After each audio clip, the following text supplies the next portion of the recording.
thoroughfares, straight from the heart of Brussels. Today, we are standing here at its heart. It feels like the European Union has always been here, part of our lives.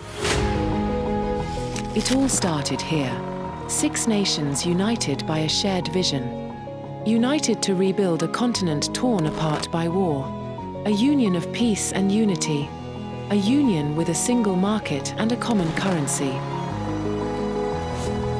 A union of 27, all different, but as one. Today they are 9. 9 candidate countries listed by the European Commission. We live in the historical moment where the enlargement process has become the priority. For a union extending to its eastern borders. But are we really ready for this? Fighting is ongoing. War in Ukraine has brought a new dynamic in the enlargement process. We all are Europe, and it's not just about geography, it's about history, morality and security that we share. With war raging at our doorsteps, is an enlarged union the real answer to securing peace? Will Europe be capable of protecting itself? The sooner we are inside the European Union, the safer our democracy and our people will be.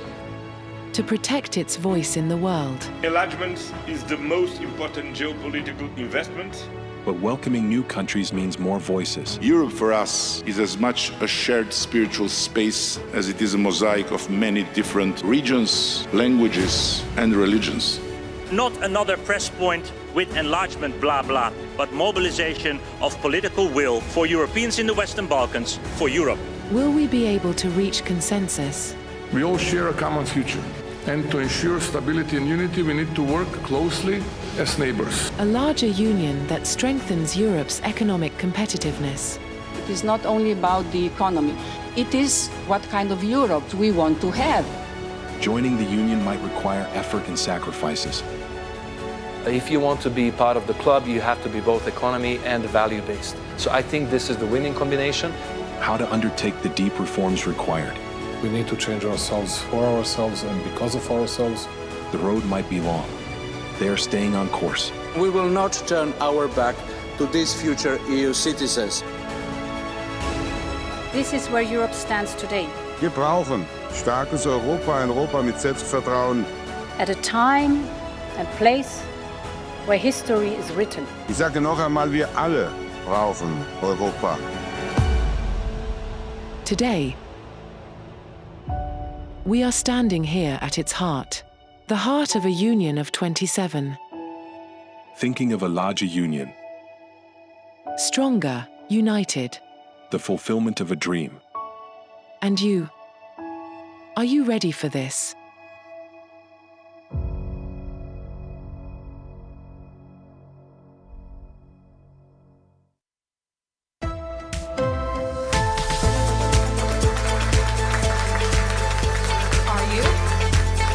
Ready to stop saying the EU 27 and perhaps start thinking about saying the EU 28 or the EU 30 or the EU 36? That is the question that we will explore today. Welcome to Brussels. Welcome to this very timely EU Enlargement Summit brought to you by Euronews on the very same day that the European Commission releases its much anticipated reports about the candidate countries for EU membership. A warm welcome to all of our regular viewers on Euronews today and all those watching online. I'm Maeve McMahon, thrilled to be with you all. Well, thank you very much, and I'm Maria today. And of course, today is an important day because the European Commission just called enlargement the most important strategic priority for Europe. And I also want to take a moment to stress that here at Euronews, we dedicate a significant amount of coverage to the question of enlargement because we think it is very important. And on that note, for the next 3 hours, we will bring you debates and conversations with the leaders who are driving these processes. Of course, very important ones. And you can watch, as always, on Euronews, on Euronews.com, and on YouTube. I also want to welcome now, as I mentioned, the leaders behind this process. Antonio Costa, the head of the European Council, will be with us. He obviously deeply cares about this. We will be joined too by Marta Kos, the EU Enlargement Commissioner. She is the woman of the hour today, but also the leaders of the candidate countries. We have to start with Albania, Moldova, Montenegro, North Macedonia, and of course, Serbia. I can see President Vučić is already in the audience. Welcome. And in just a few moments away, we'll be joined exclusively by Ukraine's President Volodymyr Zelensky. And President Maia Sandu of Moldova, you've also made a very elegant appearance. We're delighted to have you here as well physically with us today for this very timely, historic EU summit taking place. But to set the stage now for this very important event, I'd like to now welcome on stage Pedro Vargas, that is the chairman of Euronews. Put your hands together for Pedro Vargas.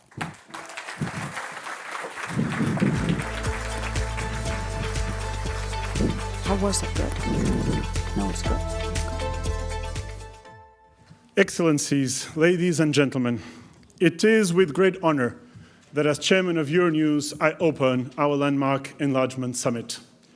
Euronews is Europe's leading news organization, delivering its content of fact-based, neutral and independent journalism in 19 languages, and with the largest newsroom in Brussels, we are Europe's biggest news channel.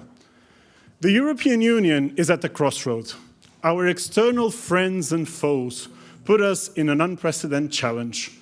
Europeans look at the future with fear and preoccupation. But at Euronews, we look to the future with confidence and hope. We believe in Europe. This is why we are gathering here today to relaunch such an important but always delayed debate. Europe is a promise. Europe is a dream. But Europe also needs to be a reality.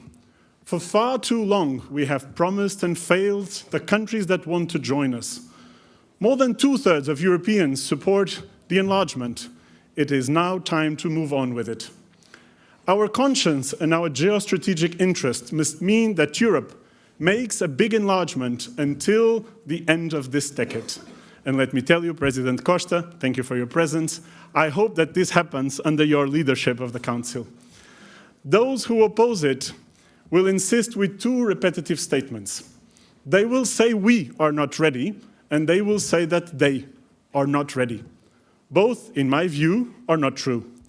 Let me start with ourselves, the we are not ready argument.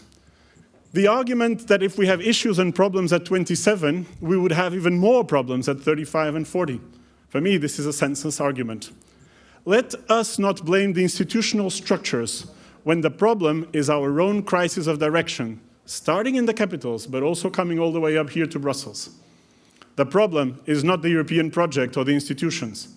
The problem is mistakes we have made in the past and mistakes we continue to do in the present. The problem is people, not institutions, not treaties. It's lack of vision and strategy and too much focus on the issues of the day-to-day.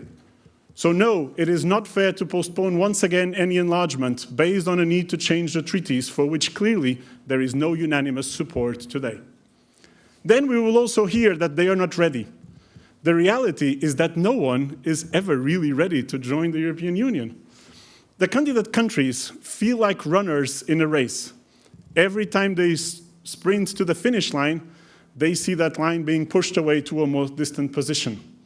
We must be frank and ask ourselves, were our own countries ready to join? Coming from Portugal, I have no doubts to say that we were not ready to join. But we...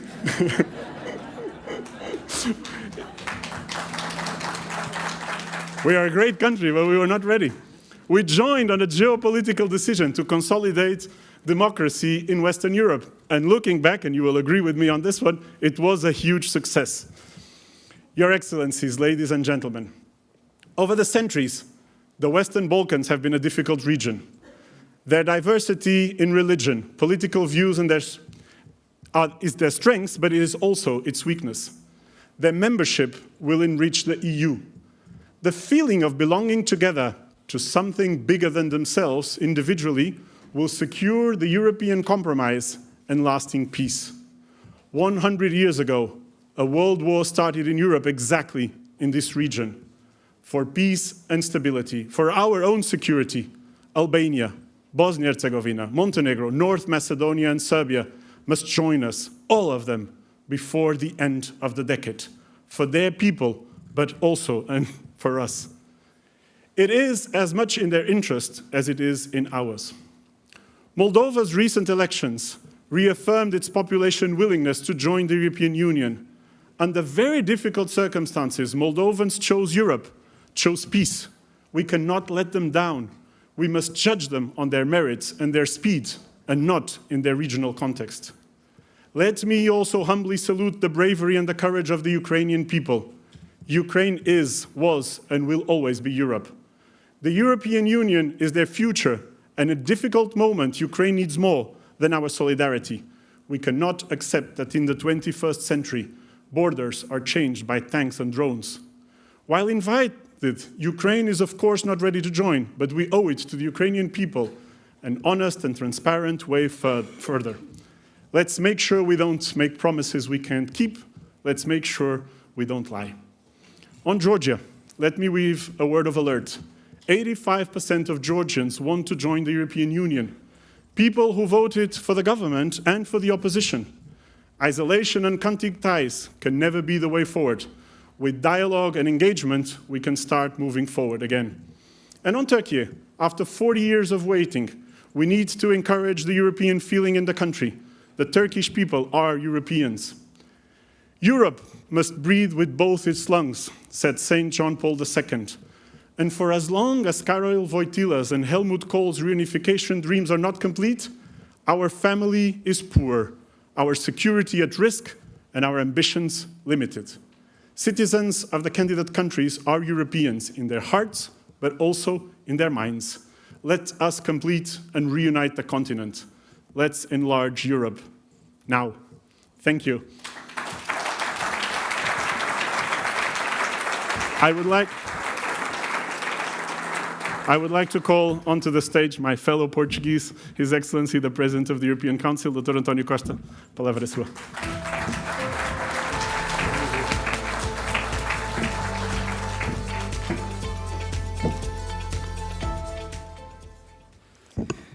Madam President, Mr. President, ladies and gentlemen, I'm particularly happy to be addressing you here today on the most important day of the earlier calendar for enlargement, the day when the European Commission published their report about enlargement.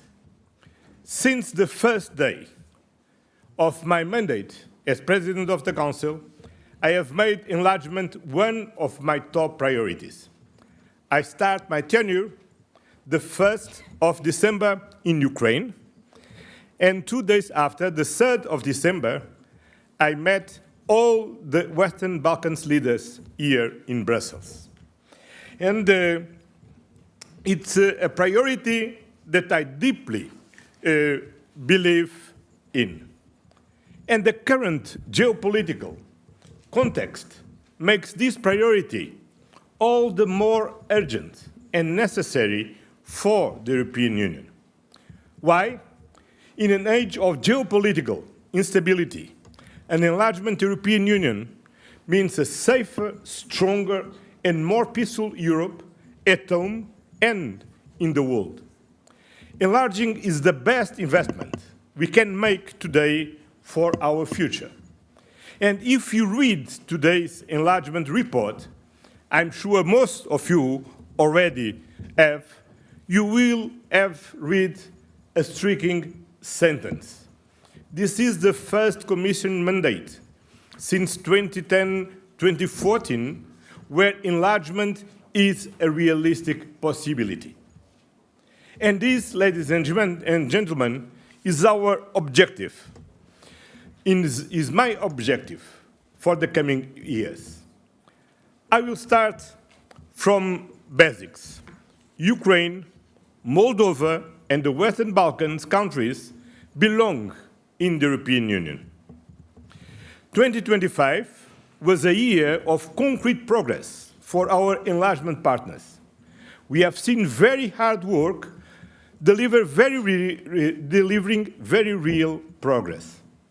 Montenegro has made the biggest progress and their ambition to close negotiation by the end of 2026 today looks credible if they continue with the same commitment and intensive work on the required reforms.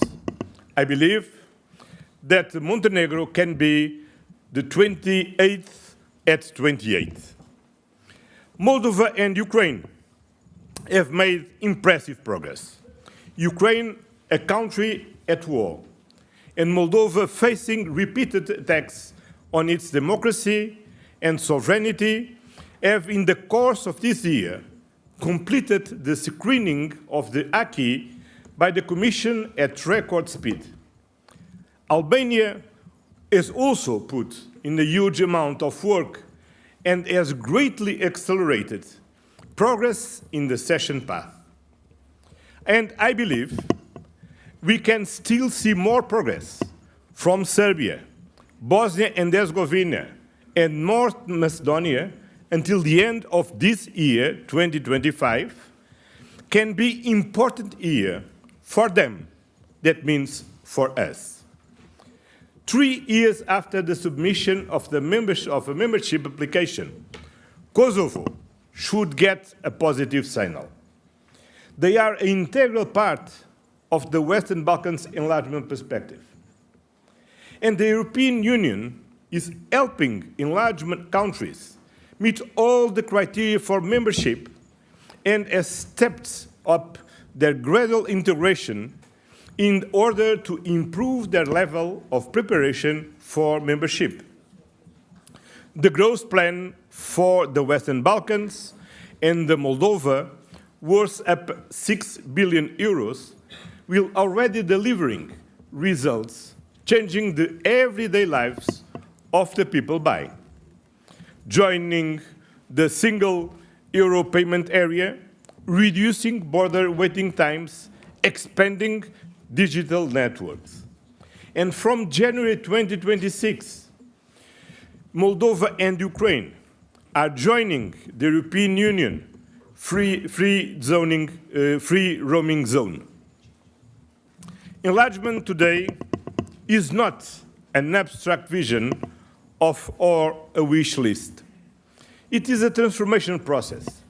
It is essential to consolidate democracy, the rule of law. At the same time, these are two crucial prerequisites for a successful enlargement. We must be more demanding on the standards and more efficient and pragmatic on the process.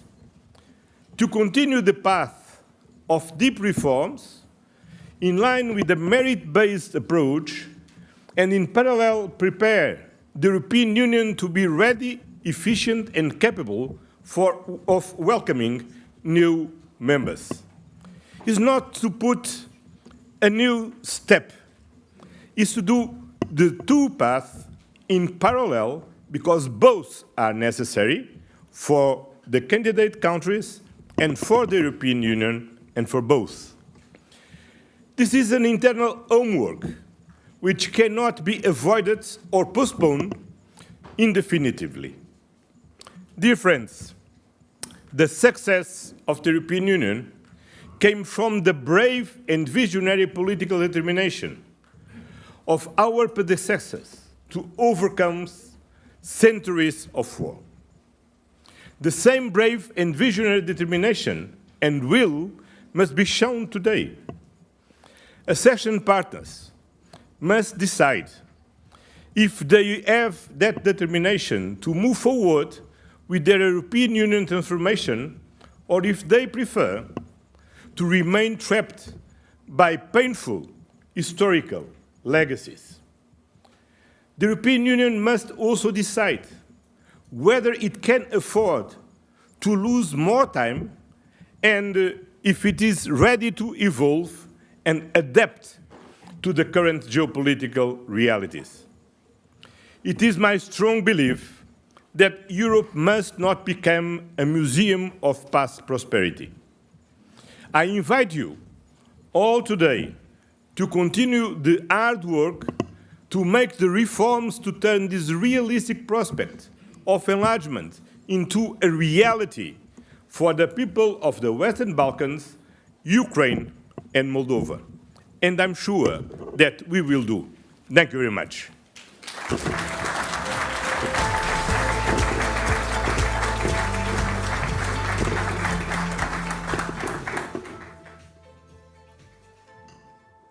Muito obrigada, President Costa, and muito obrigada as well to Pedro Vargas. Wonderful to have two Portuguese Europeans opening this very important Euronews Enlargement Summit, and curious to hear about the path back in '86, when Portugal, of course, joined the European Union. But, as we heard, fast forward to 2025, we're living in a very unstable world. We heard about the geopolitical turmoil we're experiencing today, and that's something that will seriously resonate with our next guest, who's been defending himself from an aggressive neighbour for many, many, many years, more intensively since the 24th of February 2022, when Russia triggered its full-scale invasion of Ukraine. And just 2 days later, Euronews had an exclusive interview with Ursula von der Leyen, the European Commission President, and back then she said, Ukraine is one of us and we want them in. The next day, Ukraine applied for EU membership. And here we are today, being joined remotely by President Zelensky of Ukraine, who'll be sitting down with the Euronews editorial director, Klaus Strunz, remotely. So please put your hands together for Klaus Strunz as we connect to President Zelensky. So thank you very much, Maeve, and a very warm welcome to all of you here at the Enlargement Summit of Euronews. We are very, very honored to have you here, and of course, President Zelensky. So the first important question is, President Zelensky, can you hear me? Good day. Do you hear me? And do you hear the interpretation? That's very good. So that's good news. So I would like to suggest let's get it started, because it's now I can see you. That's great. Thank you for joining us. It's a great honor to have you here. So let's get it started. We will have 20 minutes of Europe Conversation. So hello and welcome to Europe Conversation. My guest today is the President of Ukraine, Volodymyr Zelensky. He is joining us from a secret location close to the front line. And that makes already the point. We are discussing this important topic of EU enlargement with a country. We are during an ongoing war. What a challenging situation, and what a decisive moment in history. So, Mr. President, thanks again for joining us. And let's start with a more strategic question. Is joining the European Union the strongest security guarantee for you?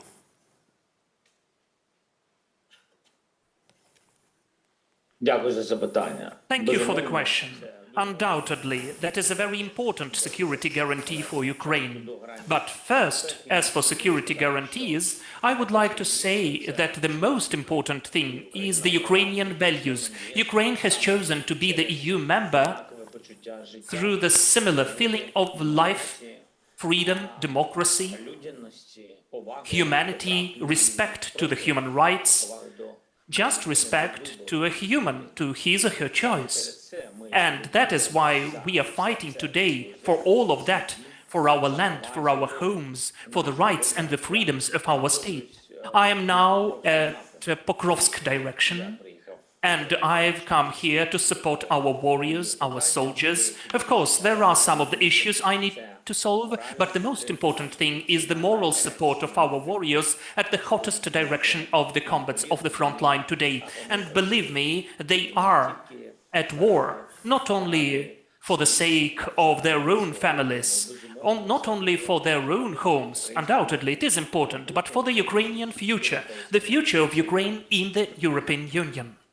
So you mentioned it, the war seems to be intensifying. Russia fired in October more missiles at your country than ever before. Do you think that the EU is doing enough to end this war?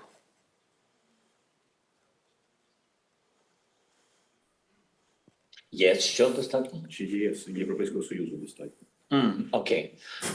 Росія інтенсифікувалася. Russia has intensified only because they don't succeed on the land, in the front line. That is why Putin doesn't have anything to sell to his own society. There is no success, and obviously it is very hard for him. He is spending and wasting lots of people. More than 300,000 of Russians were either wounded or they perished. 360,000 of Russians during these 10 months of this year. This is a huge number. So he started the energy terror. He hits against our energy sector. That is why there are so many missiles. This is the only thing he likes to achieve, chaos, so that people wouldn't have power during the winter without the water supply. This is how he sees his success. But he will not succeed in that as well. We will recover and we will protect ourselves. And undoubtedly, without the help of the leaders of the European Union, it will be very difficult. It would be incredibly difficult, because the systems of air defense, which we are given, and I would like to express my gratitude to Germany. Recently, they gave us 2 Patriot systems, and we are developing them, so they will be working. It's not enough, of course, but still, the whole Europe is helping us, as well as in the gas import, in the equipment delivery, to recover power and electricity supply. All of that is so important, especially during the war. But if we speak whether the EU does enough to force Putin to stop, I think that today, still, we need the US and Europe today. And then we'll have the chance to stop Putin. And what would you say? Can this war be won militarily? Or, you mentioned the US already, will in the end require a negotiated settlement like as President Trump says it? Well, the choice of the military way is the choice of Russia only. It started their aggression with that, and without any diplomatic issues. They started it with the military way, and undoubtedly they would like to have the military victory. It will never take place. If Ukraine is standing, if Europe is pressing, does not put up with that, that is very important to solve the issues on the support of Ukraine, that is both funding of our internal production and manufacturing and air defense, what I mentioned before, support Ukraine in all of the spheres. And the United States of America need to be open to the opportunities of long-distance weapons, long-range weapons. That is very important. Even as a deterring factor, we need to have it, to use it. We need the support of the US. We need the support of President Trump about that. And it will be a decisive pressure against Russia. Then sanctions, which are so important. And here I'd like to express my gratitude to Europe, the European Union, for the 19th sanctions package, and Europe as well, because they are not postponing that. They are constantly forcing Russia to decrease their economy, which then it has to spend onto this war. That is important as well. And the latest sanctions of President Trump and the United States of America were really important against the oil companies of Russia. We cannot stop on that. We need secondary sanctions. We need following stronger gas sanctions, and also against nuclear generation of Russian Federation. All of those steps are really comprehensible, but against their military-industrial complex, so that they wouldn't construct and create so many missiles which Russia is using against Ukraine. All of those things are the tools of pressure. And this is the right thing to do if the aggressor is inadequate and doesn't want to stop. These are the tools, the things which would force and push Russia to the negotiations process, to diplomacy. And undoubtedly, in this diplomacy, we'll need both America and Europe. Let's stay one moment longer with the President of the United States. Has Donald Trump given you any indication that he supports Ukraine joining the European Union? Donald Trump is supporting Ukraine as the future EU member. We have discussed that with him. He is supporting that, and he understands that this is the choice of the Ukrainian people, and Ukraine is the part of Europe. geographically, geopolitically, and historically. And the most important thing that our people really strive for that. They want that. And I'm sure that Europe undoubtedly is fully supporting the Ukrainian membership in the EU.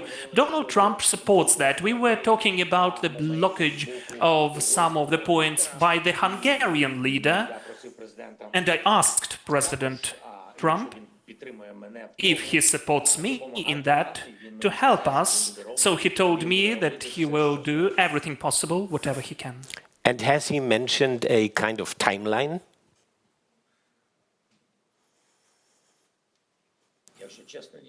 Honestly speaking, no, he did not. So, I trust you. I believe you. I'm pretty sure it was this. So the Commission's new enlargement report we are discussing today here delivers a lot of positive content concerning Ukraine. At one point, it states, and I quote, "Despite the very difficult circumstances the country finds itself in on account of Russia's war of aggression, Ukraine continued to demonstrate remarkable commitment to the EU accession path over the last year." Remarkable commitment, Mr. President. Does that sound like a compliment to you, or more like much more needs to happen?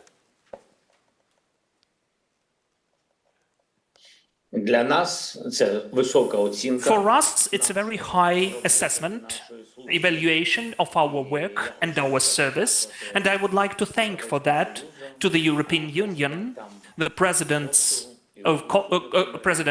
Kostu and Ursula von der Leyen, and all of the leaders who are taking part in this process. And also the technical team, that is how we sometimes say, but the technical team are the huge number of people who are helping Ukraine that much. So for us, it is very important. For us, Ukraine is fighting for its independence, and our future is in the EU, which is the part of our independence, the part of independence from the vector and factor of Russia.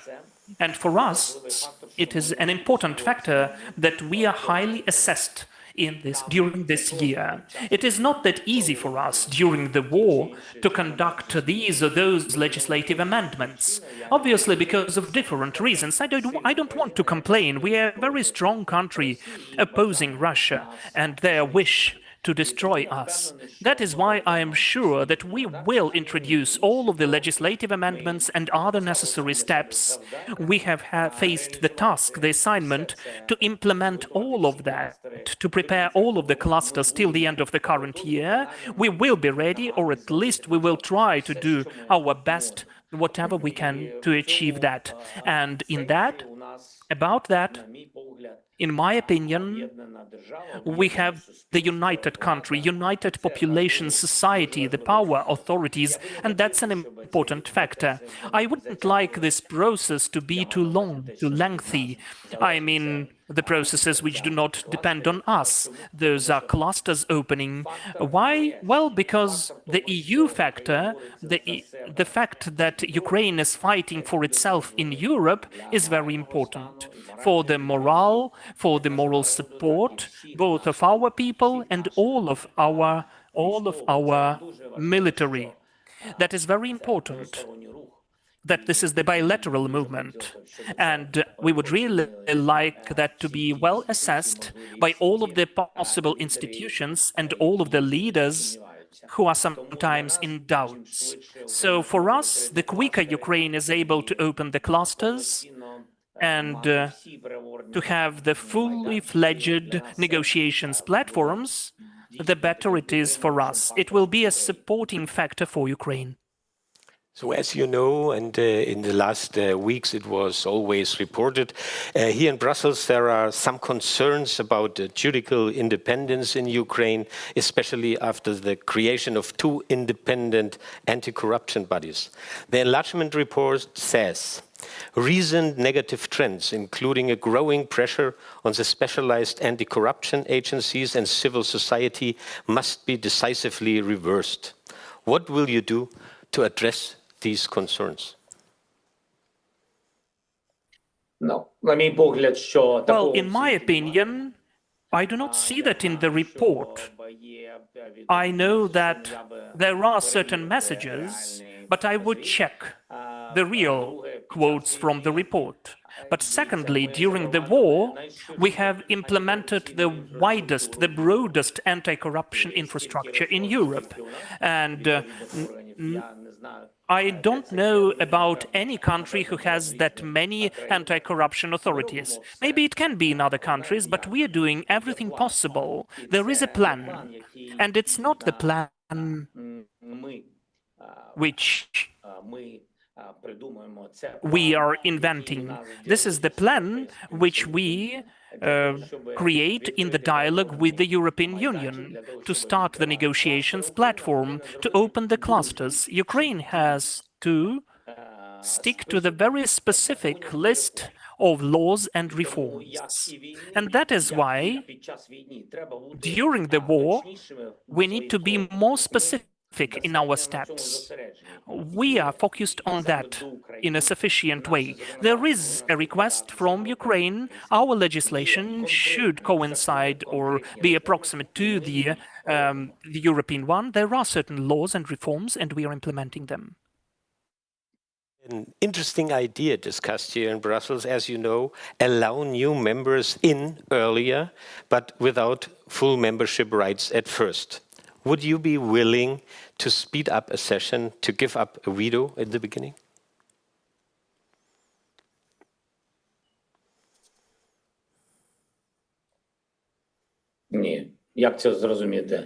No, how can I understand that? It seems to me it's very important that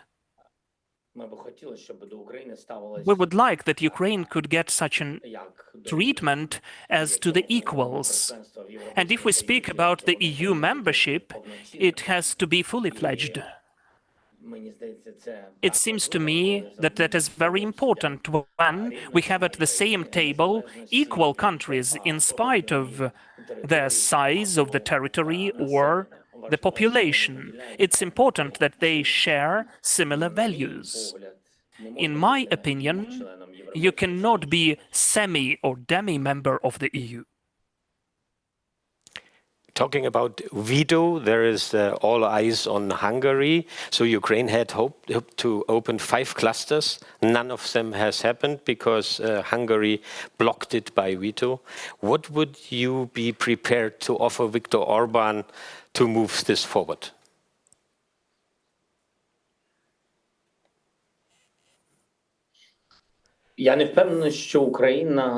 I'm not sure that Ukraine has to bargain with its own values. Russia failed to do that.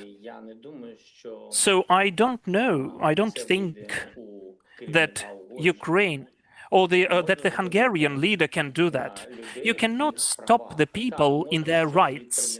Well, yes, you can postpone something, but it will not be for the use of both our countries. When I'm speaking about our countries, about Ukraine and Hungary, I'm totally sure that Hungarians are very friendly people. They are supporting Ukrainians, as well as the Ukrainians are respecting any nation of Europe. Now, this is the equality, this is the respect and the values of our relations. That is very important for the future. We don't have the right as the leaders to think about ourselves and about our elections, because this is just 1 minute in the history of our nations. That's just nothing in comparison with what can be destroyed relations between the people. This is the most important, not to lose this good neighborhood.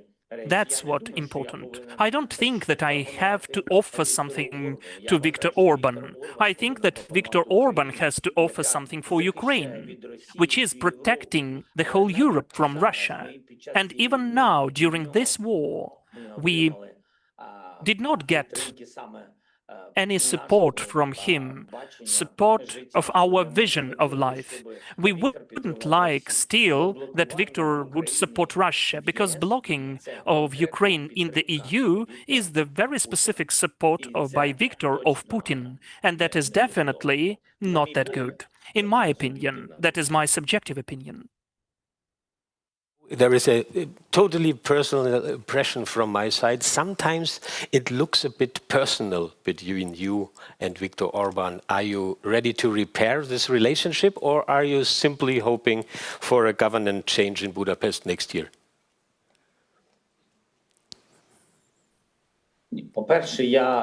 First of all, I don't think that anyone has the right to influence the choice of the Hungarian people and the elections in Hungary, in Budapest. That is their personal right, and I don't want to have anything in common with that. I think that this war, the war for the freedom of the country, which is 40 times smaller than the aggressor is, this war will not forget anyone and anything. There will be peace, peaceful times, and we would need to look straight forward into the eyes of each other. We need to have the opportunity to respect each other, and that's it. It's nothing about being personal. It's not about personalities. We are at war for our survival, for our lives, and we wouldn't like any other front lines, even without weapons, any political front lines, open front lines by other neighbors. That's it. We are at war for survival, and we would really like the Prime Minister of Hungary to support us, at least not block us. If we do everything, if there are the rules and we comply with them, whatever is needed to open the clusters, we would like us to be respected. And it's not only the respect to us, but the respect of the Hungarian leader to the rules and regulations of the European Union, as Hungary is the member of the EU. Those are the rules. So you need to do lots of important things, and then the cluster after cluster is opened. That is the way. So let's end with a, let's say, more personal approach, and let us look forward. Where will Ukraine and the EU be in 2030? Or, as I said, in a bit more personal view, will you be the president who brought Ukraine into the EU?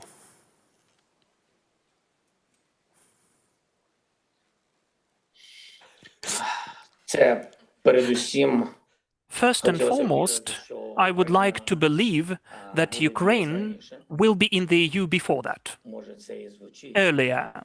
Maybe it sounds a science fiction for you, but still, the protection of independence of Ukraine from Russia also sounded science fiction before. I do not hear you. When you open again the timeline, what is your wish? If it's earlier than 2030?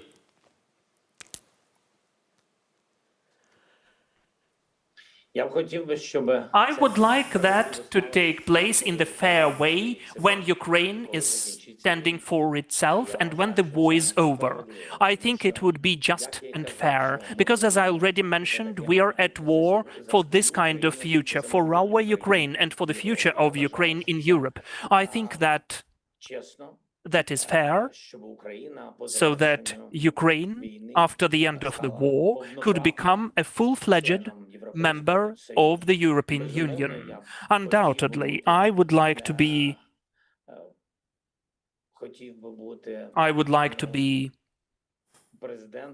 the president who is the president of Ukraine, which is in the EU. But it does not mean, definitely, that this is the main priority. The main thing is that Ukraine could join the EU.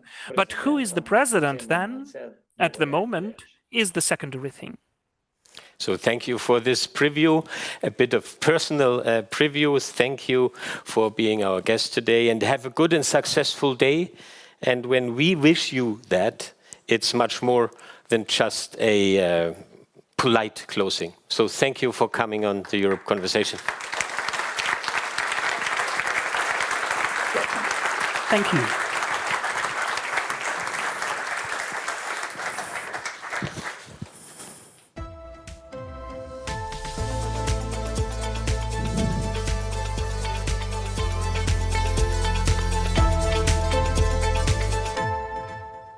Thank you so much. That was Klaus Strunz there, editorial director of CEO, speaking, of course, to Volodymyr Zelensky, president of Ukraine. So a warm thank you to him as well for being live with us on what Antonio Costa, the president of the EU Council, said today was literally the most important day on the Brussels map for that topic of EU enlargement.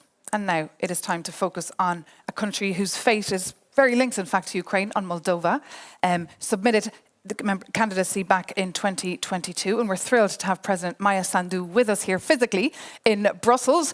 Come up on the stage. You'll be sitting down with Euronews' EU editor. That's Maria Tadeo. So a round of applause. Thank you. Thank you very much. Thanks. Well, thank you very much. And welcome to the Europe Conversation. My guest today is Moldova's President, Maia Sandu. Thank you very much for being with us on Euronews. Of course, when you run for the election, and you clearly won that election in very difficult circumstances, a choice was very clear. Whoever voted for Maia Sandu was voting for Europe, and it was voting to join the European Union. The obvious question may be, perhaps it seems obvious to you, but why is this such an existential question for your country? Well, first of all, because Moldova wants to continue to be a democratic country, wants to be part of the free world. And of course, because of the security threats that we have been experiencing, because of the hybrid war that we have been experiencing, especially since Russia's invasion of Ukraine. So because we want to be part of the free world, and the membership of EU would allow us to achieve that. One of the questions, obviously, when it comes to enlargement is that you wish to join, the EU wants to take you in, but there's hurdles in between, and that can get extended, and it becomes very difficult. What is the concern for you if this process doesn't move fast enough? Because I'm sure you think about this at night. Well, of course, the first question is for us, because we have now an excellent political opportunity. We have significant popular support, but also we have significant commitment in all state institutions to implement the EU reforms, and it would be a pity to lose this time. But also, you know, we won the battle this time at the previous 3 elections, but it doesn't mean that Russia is going to give up on Moldova. And if we want more security in the region, if we want more security for Europe, but also for Ukraine, we need to make sure that we don't lose time in Moldova and we consolidate our country and our democracy. So to put this in very crude terms, if you don't join the European Union, do you believe there is a threat to the sovereignty of your country? And ultimately, this leaves you totally at the mercy of Russia. Of course. You know, it's not easy. We have, in the last 12 months, we had 2 national elections and a referendum, and we have seen an unprecedented influence, external influence from Russia. It was not easy for us to deal with so many challenges, but we knew that Europe is helping us, is next to us, and that we have an objective to become a EU member state. If we don't deliver in the next 3 years, we have the presidential elections in 3 years and then parliamentary elections, then what's going to be the message to the people? Because you might have the situation that the government has delivered, and we have seen even in today's report, I haven't seen the report, but I've seen some statements, including by Commissioner Kos, that Moldova did manage to show significant progress. So if you deliver at home, but you don't see progress on behalf of EU, then of course this creates significant risks for Moldova and for the rest of the countries in the region. And you mentioned the report that was put out by the European Commission with the recommendations, of course. They say that you're making huge progress, again, in difficult circumstances, and they also say you're ready to open all clusters in November. The obvious question is, why has this not been done before? It's almost the end of the year. That's a question to the EU. We have been ready since February to open the negotiations on the first cluster, and now EU says that we can open all the clusters.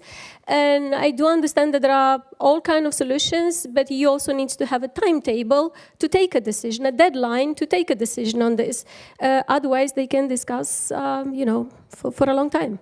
And I have to ask you a follow-up question, because some believe, of course, in Brussels, that the concern is not so much Moldova, the issue, but is Ukraine. And many look at the Moldovan bid and the Ukrainian bid as joint bids, as twins. You applied almost at the same time. Is that how you see it? Well, the documents say that it's a merit-based approach, and we do believe in a merit-based approach, and it should be both for Moldova and Ukraine and for the rest of the countries. As we could see in the reports, both countries are ready to move to the next steps. So it's now really up to the EU to adopt a decision and to move forward. And on that point, however, of course, is the elephant in the room in Brussels. Just a final point on this.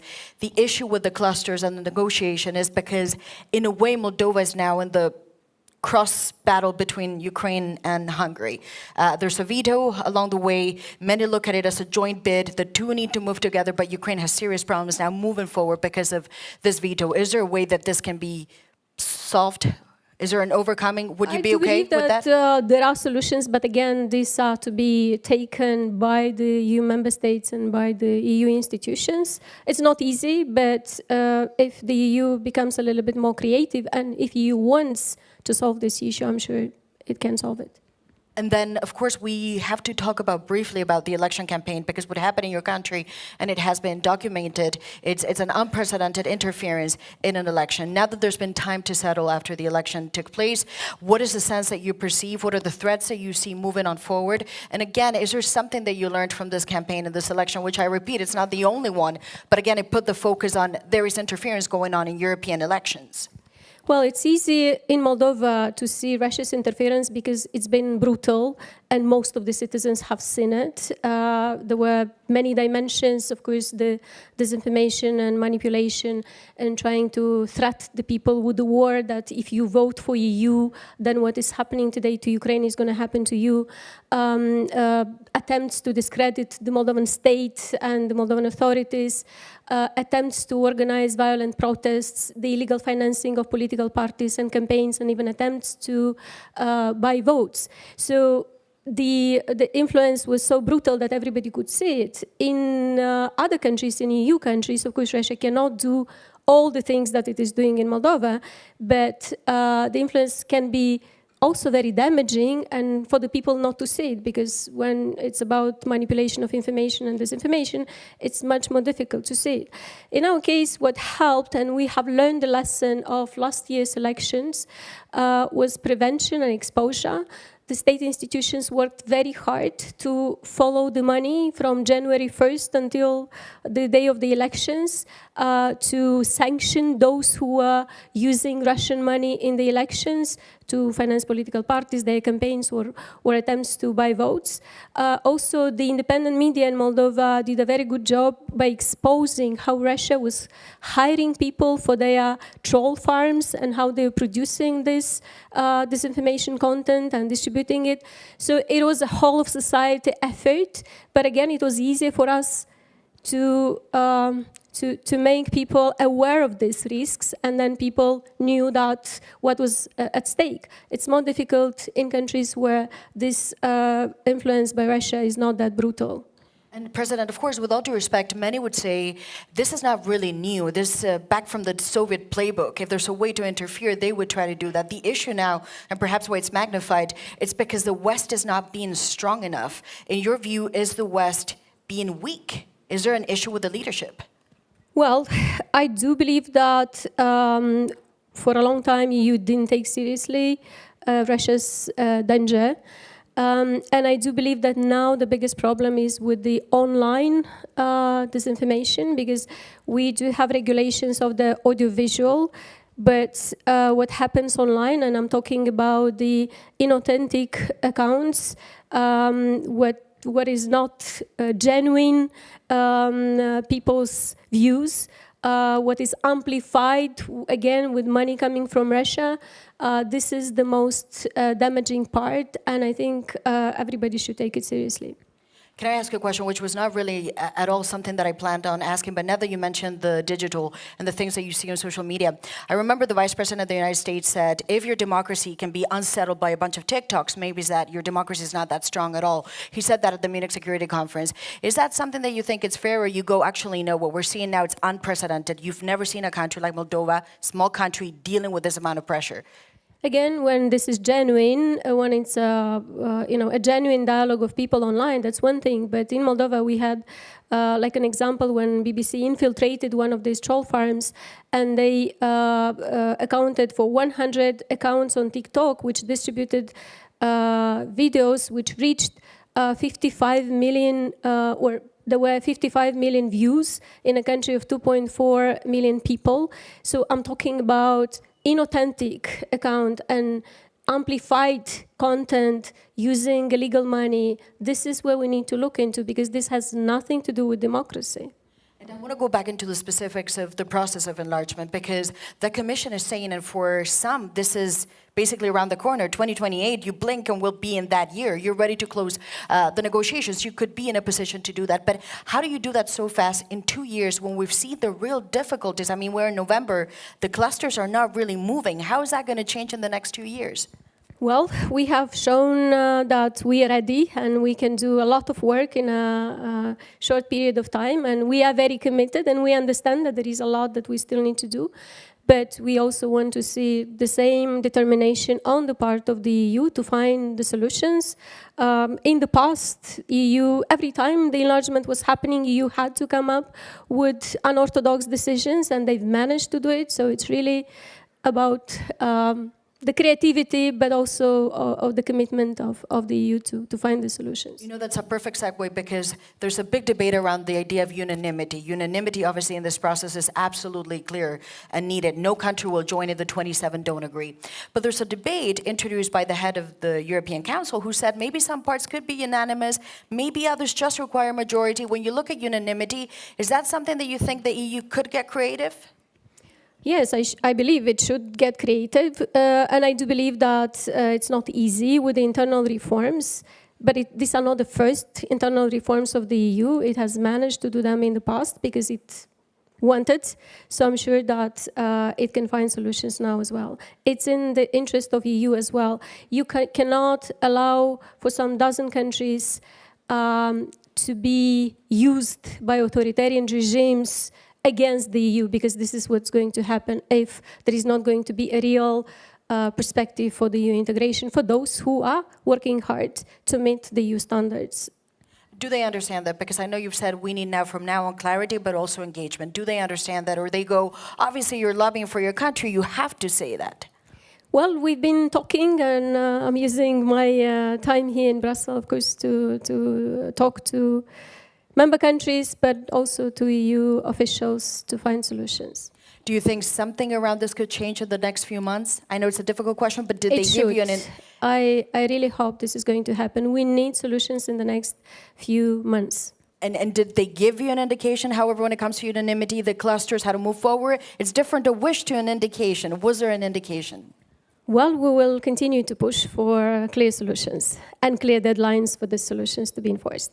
And then I want to go into some of the reforms, because they also say, obviously, there needs to be reforms, internal reforms, which are those that you allude to, unanimity and how to work within the EU, but also the external reforms. And when it comes to Moldova, they also say there are ways in your economy that you need to open up. It needs to be much more transparent. I know there's a conversation about there's Soviet practices that still remain and they're difficult to erase. What do you think is the biggest problem? And also, what do you say to Europeans who go, I know very little about these countries. What I hear is not very positive. Why should they join? Well, I just said why we should join, because if you don't support us to stay a democratic country and participate to the stability and security in the region, then we're going to be used by Russia and are going to be used against Ukraine and the EU countries in the region. We do have important reforms to implement. Justice sector reform is one of the reforms, which is not easy, but we have made progress, especially with the external extraordinary evaluation of judges and prosecutors, which is about integrity of judges and prosecutors. We have made progress in fighting corruption, and also the Moldovan people can see the first results. So we should continue with this reform. It's not easy. We have made significant progress in the energy sector. 4 years ago, we were 100% dependent on Russian gas. Today, we don't consume any Russian gas, with the exception of Transnistrian region. We are going to finish by the end of this month the first high voltage electricity connection line with Romania, which is going to connect us directly to the EU market. And talking about timetable, I can give you examples when EU kept telling us that we need several years to connect to ENTSO-E. And then when the war started, we connected to ENTSO-E in just 1 week. I can give you example when EU would tell you that to have an agreement with Frontex, you need a year. We managed to sign an agreement with Frontex in 1 week. So when EU institutions want this, they can make it happen very quickly. And just going back to Moldova and again going up to the economy, one of the points that is also made is that the economy needs to get much stronger to be on an equal footing to the rest. Yours is a country obviously by GDP that ranks the lowest among, Europe and maybe would be EU members. How do you see that evolving? Because as it stands and going back to the European population, they can go and say, we're just too different. The numbers show that. Well, first of all, the Moldovan economy has been affected significantly by the war. It's difficult to attract investors when you have the war next door. And of course, there is also the demographics. 1/3 of Moldovan population is abroad, and most of these people are in the EU countries. They're already contributing here and paying taxes. 1/3 of the Moldovan population has already EU passports. So, you know, we are almost there. We just need to make it official. Of course, we have to improve our economic situation. We are working hard. We're improving the business environment. But given the war in Ukraine, it's not going to be that easy for us to make miracles in the next few years. But with support from EU, we have been able to maintain the living standards. And now, after these elections, we do have higher chances to bring Moldovans back, but also to bring more investments. And as you mentioned, the war in Ukraine obviously had an impact on your country. It also had an impact on all of the European countries and the EU countries through energy. But I wonder specifically, when you look at your process, do you go, we are conditioned to some extent by the war. If the war in Ukraine does not end in the next 3 years, does that have an impact on the material progress you can make? Because some would argue the uncertainty remains. Yes, that's true. The uncertainty remains, but it doesn't mean that we cannot improve our economic situation. Some of the investors will not come to Moldova, but some are already coming. And this is also a contribution or the result of the policies that we have been implementing. So in any way, you don't think if this war continues, and of course it's very difficult to put a date on it, no one knows when this war will end or how, you don't see a way that this can destabilize your bid? You think that you can stay on your track even if all of this is happening? Well, of course, we are very grateful to the Ukrainian people and to the countries which support Ukraine, and this is one of the conditions for Ukraine to resist and for the EU and the democratic world to continue to support Ukraine. Otherwise, the war, of course, continues to be a threat to Moldova and not only to Moldova. And just lastly, of course, you will be meeting with different European officials. Obviously, this report has come out. A lot of the work will now be dictated by a timeline. We've talked about what they demand of you, but I wonder in your conversations, what is it that you will be asking from them in priorities, 1, 2, 3, that can be done over the next year? So specific matters that can move. Well, for now, it's opening the negotiations on all the clusters, as they have said in the report that we are ready. So this is what should happen. President, would you consider that a failure of the EU before the end of the year? They promised a lot. I don't want to think about failures. I want to believe that by the end of this year, the EU is going to find solutions. For all of the clusters? For all the clusters. And then lastly, just when you look at next year, if you just go in an order of priorities, this is what we would like to see. What is it that you will be asking? And not just general ideas, but just specific things that you say, when we need engagement, what does that mean practically? Is it more meetings? Is it delegations go in there? Is it more dialogue, direct dialogue? No, we really need to now sit and work. We need to get the closing benchmarks from the EU, and these closing benchmarks need to be agreed by all the member states so that we could work very seriously in the next 2 years on meeting these closing benchmarks. And of course, the support that we might need for some of the reforms based on the agreements we're going to make. And just lastly, when you look at 2030, maybe even 2035, what do you see? Well, in 2030, I see Moldova part of the EU. Well, President, thank you very much for joining us. And of course, that was Maya Sandu, my guest in this Europe conversation.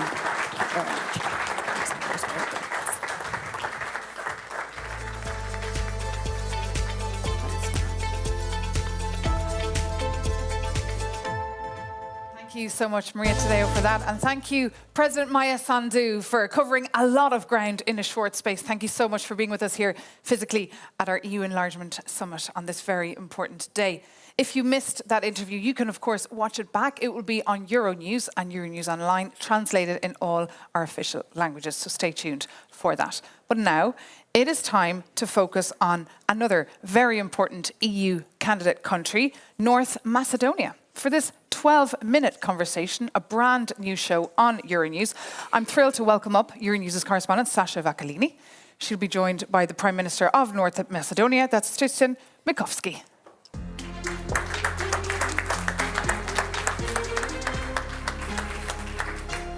Hello, thank you very much for being here. Please take a seat. Thank you for the invitation. We are going to hear right after Moldova, of course, we're going to continue this conversation, of course, about the candidates and the long way to the European Union membership. You do have great experience to share with some of the candidates there. This is indeed Euronews' new format, 12 minutes with, and we're going to have 12 minutes with Christian Mickoski, Prime Minister of North Macedonia. Thank you for being here. Thank you for the invitation, of course. You are a very experienced candidate, if I may say. Now, the country submitted the application in March 2004. Practically, we started this journey more than 2 decades ago, 2 decades and a half, 25 years ago. 25 years ago, we signed that Stability and Association Agreement with the European Union. We've become a candidate country since 2005, together with Croatia. We received first positive report for starting negotiations in 2009, together with Croatia. And unfortunately, we are in the same place where we were 25 years ago, due to some artificial reasons. Not because of the Copenhagen criteria, not because of the fulfilling some objectives, but because of some artificial disputes, such are our national flag, our national name, our country name, change of constitution this, change of constitution that.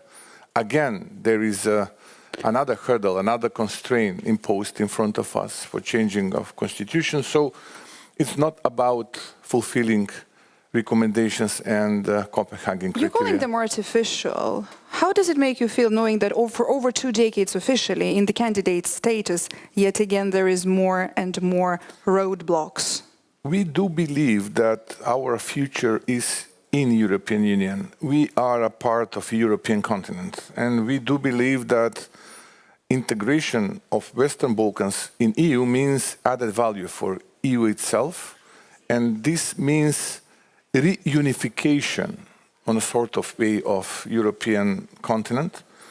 And I do think that the future of my country and the future of my nation, Macedonians, is within European Union. And therefore, despite all those humiliations and disappointments, and despite the current frustration which is inside of our citizens, we do share the same values. Let's talk a little more in details about some of those. Right after finding an arrangement with Greece, you then faced a veto from Bulgaria. Yeah. And this is the current situation. I want to hear what's your take on it, but also what is the main obstacle now, today, in your dialogue with Sofia? I will try to explain. Because now, every time there is a conversation, and we've heard today from the leaders of other candidate countries, this issue of unanimity and then the vetoes, obviously, is a very important conversation. And you know exactly how long it can take. we know what unanimity means for us and what type of sacrifice we've did in the past. But nevertheless, this is a past. I would like to talk about the current situation. When there was a PRESP agreement on the table and when this name issue was on the table, a lot of people from all over the world came into our capital in Skopje trying to convince us that, look, you are the front runners in the region, you are far, far ahead compared with the other countries from the Western Balkans. Immediately when you will provide solution for this dispute, then probably immediately you've become a member of NATO, and it will take probably 4 or 5 years, and you will become a member of EU. Those 4 or 5 years expired 2 years ago. And we are at the same place where we were 2.5 decades ago. Why? Because now a new hurdle, new constraint is in front of us. Again, change of a constitution. What is the substance of this new hurdle, new change of our constitution? We need to add into the preamble of our constitution, which is a descriptive part of our constitution, a part of Bulgarian people which are living in our country. And according to the last census data, we are talking about a couple of hundred people. We're not talking about millions, we're not talking about hundreds of thousands of people. We're talking about literally a couple of hundred people, which declared during the last census that their mother tongue is Bulgarian language. But however, citizens of my country, full of frustration, are asking me, okay, Prime Minister, what is now? What is now the problem? Why we need to change our constitution again? Okay, if we do this, this will be the last one, or probably there will be some additional in the future. Why we need to bring a couple of hundred citizens of our country into our constitution? We're talking about violation of someone's human rights. Who we are politicians to judge whether someone's rights being violated or not? We can only misuse that issue. The real institution which is judging whether someone's rights being violated or not is in Strasbourg. It's called European Court for Human Rights. And what European Court for Human Rights says during the last couple of years, 14 times in favor of Macedonian community in Bulgaria and 0 times in favor of Bulgarian community in my country. So, then there is another question, additional question. Why we should change our constitution then? Why we are not talking about Macedonian community in Bulgaria? What about their human rights? What about their human rights? Because they are not allowed to register non-governmental organization. We're not talking about change of Bulgarian constitution. We're not talking about a sort of reciprocity. We're talking about registering non-governmental organization. And what we are saying, okay, the best corruptive government in Europe accepted that deal to change constitution, suspending the parliament in my country, suspending the voice of the parliament in my country, and they are now in the history. There is a new government, and this new government is saying, okay, those guys, those ladies and gentlemen accept it. But what about international law? What about resolution that is protecting human rights in the countries which are in the perimeter of European Union? How do you communicate that specifically with this community? How do you build this dialogue with them? Trying to convince them, probably, or explain it to them. You mean about Bulgarian community? They have all the rights. Our constitution is that-like. They have literally all the rights. Practically, they are a part of our institutions. We are talking about a couple of hundred people. We are not talking about millions. We are not talking about hundreds of thousands. While on the other hand, we have tens of thousands members of Macedonian community in Bulgaria, which are not allowed, again, I'm emphasizing this, which are not allowed to register non-governmental organization. We're not talking about change of Bulgarian constitution. But okay, again, I'm saying, okay, they are in, we are out, this is a bit of bullying, okay, we would like to see ourselves on the table in Brussels, and what is now the price, and whether this is the last price that we should pay. This is the real question. How do you see the other EU membership hopefuls, the candidate countries who are facing quite similar obstacles on their path? What would be some kind of piece of advice that you could share with your experience? Again, given that you had to overcome first one veto, then the second one veto, and then, as you said, who knows which one might come next?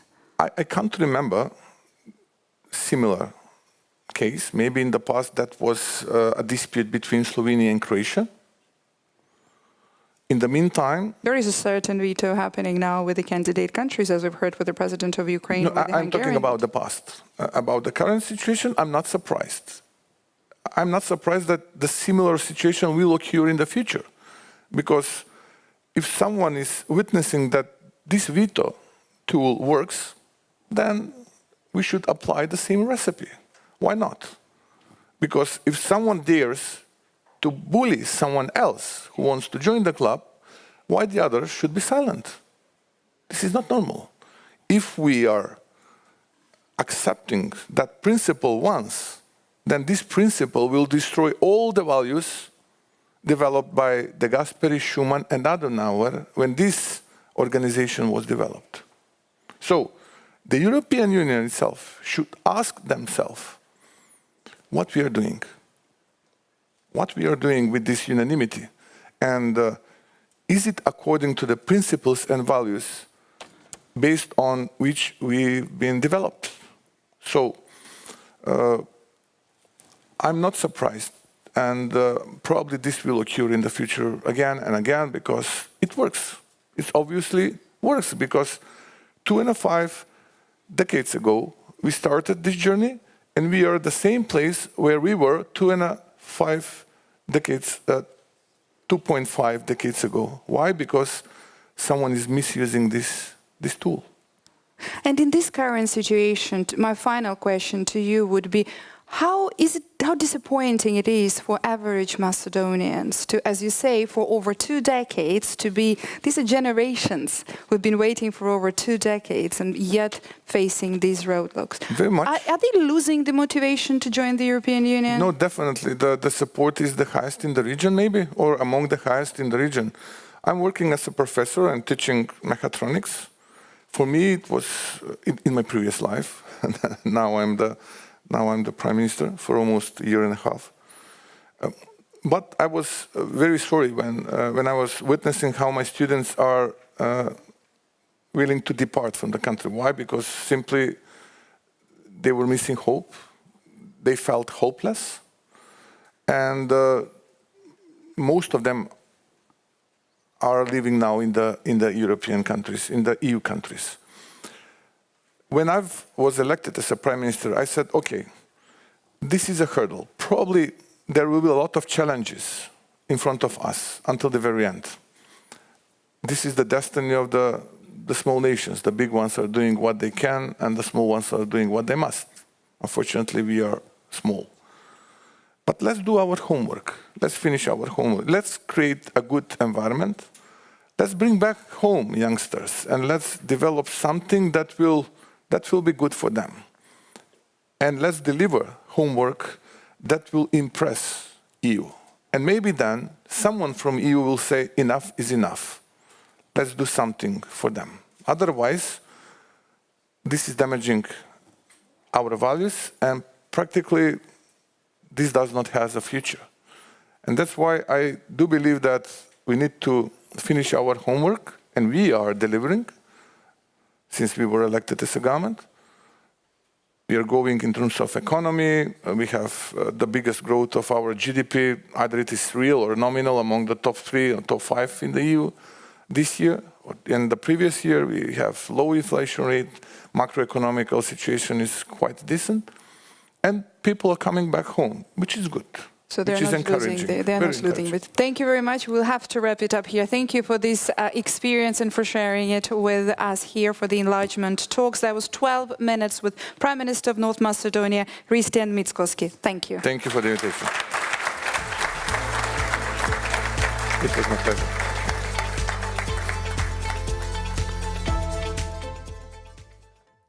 So much, Sasha Vakilini, there for that, and of course to the Prime Minister. Fascinating to hear about your path from being a professor to Prime Minister, and also about those years and years of waiting to join the European Union. I've heard as well a lot of questions here on stage for the European Commission, so it's worth pointing out that a little bit later in the programme, the EU Commissioner responsible for enlargement, Martha Koss, will be with us here live at our Enlargement Summit, so stay tuned for that as we move on in the programme and focus on a country that has said it hopes to be the next EU member. I'm speaking, of course, about Montenegro, and we're thrilled to have with us here physically in the room today the Deputy Prime Minister for Foreign and European Affairs, that's Filip Ivanovic, and he will be speaking to Marad Gwyn-Jones from Euronews. So a round of applause for them.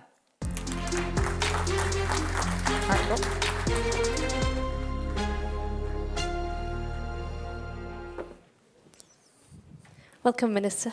Hello. Take a seat. Thank you. My guest is Filip Ivanovic. He is the Deputy Prime Minister for European and Foreign Affairs of Montenegro, and despite being the smallest of all the countries wishing to join the EU, it is considered a frontrunner and widely tipped to become the next EU member state. Deputy Prime Minister, welcome to 12 Minutes With. Thank you for joining us on Euronews. Thank you for having me and for talking about Montenegro. Well, let's talk about Montenegro. As I said, the smallest, but the most advanced on its path to becoming an EU member. And you just received a glowing appraisal from the European Commission saying that if you keep up with this speed of reforms, you are on track to join in the next 3 years. Tell us then, what is the secret recipe for Montenegro's success? Well, first of all, let me tell you that the report that we have just received is additional evidence to the plan that we as a government had, which is to have each of the reports being better than the previous ones. So previous year we had the best report up until then, and now this is the best report ever, so to say. So it is evidence of a very hard work of the government of Montenegro, but not just of the government, but also of other political institutions in the country. But it is also an introduction, I would say, to a very successful intergovernmental conference that we will have by the end of this year, where we will close several chapters. And on the other hand, it is, let's say, a blueprint of what we need to do in the forthcoming 12 or 13 months in order to fulfill our goal to finish the negotiations and to close all chapters by the end of 26. So I would say that the political dedication and hard work are the key ingredients of this success. If you do meet that target and you are joining the EU around January 2028, as you aim to do, it will be 20 years since you first applied for EU membership. Do you feel that the process has been too demanding? Do you feel it's been too burdensome on you as a country?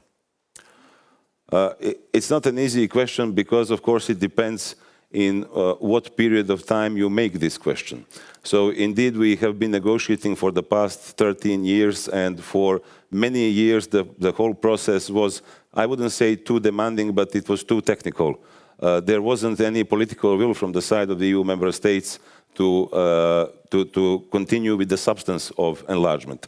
However, this has changed in the past 3 years, and we have made really good progress and we have made really good advancements. And unlike in the previous period of time, now we have a very generous and very important support from the European Commission, but also from EU member states. I would say that the European Union has finally understood that enlargement is one of the, if not the best possible policy that EU has ever had. It's actually the essence and the substance of the European Union, and that enlargement plays a key role in transforming European Union into a geopolitical and geostrategic player. So Montenegro is very much keen on contributing to this kind of dimension of the European Union, and we are looking forward to becoming the first next member, as you have said, of the EU, and this is why we are saying 28 by 28, so 28 member states by 2028.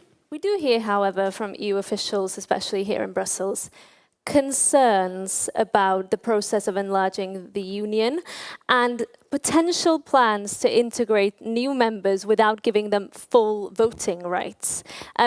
It's, I believe, a particular response to the way that some countries already within the European Union are using their veto power to block some foreign policy decisions. How would you feel about that? Would you accept that in 2028 Brussels would tell you you can come in to the club, you can join the club, but you won't have the full voting rights as all other member states have? Well, I would say that the word concern is one of the key words here in Brussels, and we hear it from time to time on different aspects of European policy. So we do understand, of course, that EU has certain needs of being reformed itself. However, we want this process, without interfering with it, to go hand in hand or in parallel with the process of enlargement. What we are aiming at is full-fledged membership into the European Union, and this is why we are doing all the so-called homework in order to qualify to become equal partner at the table. But let me tell you, I do understand where these concerns come from. But for example, Montenegro has been for years aligned, 100% aligned with common foreign and security policy, and it continues to be so. And we actually had a different idea to become observers, regular observers at the Foreign Affairs Council, because if we are 100% aligned, why not be there without the right to vote, of course, until we become members. But what we expect is no less than full membership in the European Union. You say that you are 100% aligned with the EU's foreign policy. Other neighbours in the Western Balkan region are not, and this is potentially why there are new ideas being brainstormed right now about potential integration. Would you be willing to be accepted initially without your full voting rights? I would say that this is hardly acceptable, especially since, as I said, for years we have been aligned, and why we will not continue to be aligned. This is a very abstract and theoretical question. And of course, we do not want to be victims of anybody else who thinks differently. So far, Montenegro has been aligned, has given its contribution to every decision of the European Union regarding its foreign and security policy, and we actually want to contribute to it more actively and not more passively. Another idea that is making the rounds here in Brussels is this concept of a probation time, where a new country would join and would be trialed, in a sense, for a certain amount of time, maybe months, maybe years. How would you feel about that? Well, we've been on trial for the past 13 years. And we'll be on trial until we close all negotiation chapters. So once we close the negotiation chapters, as far as I'm concerned, the trial is over. I'd like to ask you a little bit more about the report that the Commission has just put out. It does ask you to clamp down on some things and to advance some reforms. It includes media freedom. It includes things like more coordination between ministers, because you have quite a big government. How are you looking to address these concerns? Well, let me tell you first that, as we said at the beginning, this is by far the best report that we have ever received. But of course, it's not perfect. If it were perfect, we wouldn't be a candidate country. We would be already in the top 5 most advanced EU member states. So, of course, some work needs to be done. But there is no chapter in which we had any sort of regress or backsliding. So in every chapter, there is moderate success, advanced success, very good success, and so on. We have been described as a fully functional democracy with government that works in a democratic and stable, politically stable environment.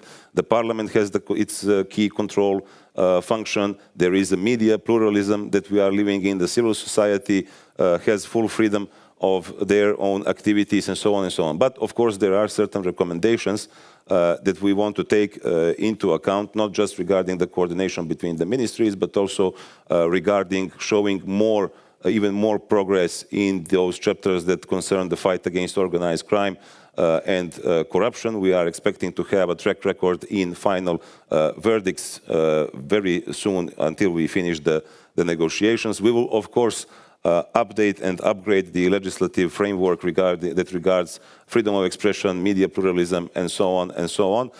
But as I said, all in all, I think this is a very good report, and it is basically very similar to those reports that certain countries that are now members of the EU used to get 1 or 2 or 3 years before they joined the European Union. And as I said at the beginning, this report is not just an introduction to a successful intergovernmental conference by the end of this year, but it is also a blueprint for the things that we need and want to do by the end of 26. I'm going to ask you to perhaps wear your hat of foreign minister in answering this question. But how much of a geopolitical signal would it be if the EU were to accept Montenegro as a new country, and how much of a geopolitical cost would that be if the EU failed to do that swiftly? Answer to both of the questions is huge. So it would be a huge gain for the European Union to finally prove that countries that do their job and that are actually willing to accede and can become members of the EU, because, as I said, it is the best policy that EU has ever had, the very substance of the European Union. Because if the enlargement does not happen, not just with Montenegro, but also with other candidate countries, then the very concept of European Union loses its credibility. It's not European, it's not Union anymore. So with Montenegro, European Union is going to prove its very name, is going to prove its concept, is going to prove its values, and is going to prove its geopolitical status. However, if that does not happen, then it's a big loss, not just for Montenegro and candidate countries, but for the European Union, because European Union will then fail the promises and it will lose credibility. For us, it will be a devastating situation in which we are performing all the reforms and are not becoming member of the EU, and it will be a horrible signal to all other candidate countries, because then they would understand that whatever they do is vain. And this is something that we cannot accept. Finally, Deputy Prime Minister, you come from a region where some countries have been in the waiting room for decades. Do you think it could be a pull factor? That is, could it send an important signal to the Western Balkans and encourage them to really accelerate their reforms? If Montenegro were to join, would it be a broader boost for that region of the world?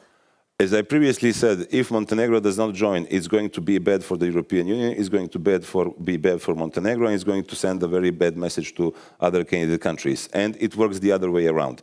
If Montenegro becomes the member of the EU according to the fair, strict, and merit-based approach that we fully support, and that has been also envisioned in the enlargement package that we saw, then, as I said, EU confirms its credibility and it boosts its geopolitical players' status. Of course, for us, it boosts our economy, rule of law, democracy, the feeling of our citizens that actually feel like they are there and they are knocking at the door. They just need this door to be open. And again, it will be a tremendously important message to all other candidate countries, because it will prove that hard work and political dedication pays off, to put it in those terms. But it will also prove all other voices that are not very friendly towards the Western Balkans and not very friendly towards the European Union, that keep saying, whatever you do, you will not become member of the EU. So we need to prove those voices wrong. Minister, thank you so much. All the best with your reforms to come. Thank you for joining us on 12 Minutes With. Thank you. Thank you very much. Thank you so much. Thank you so much.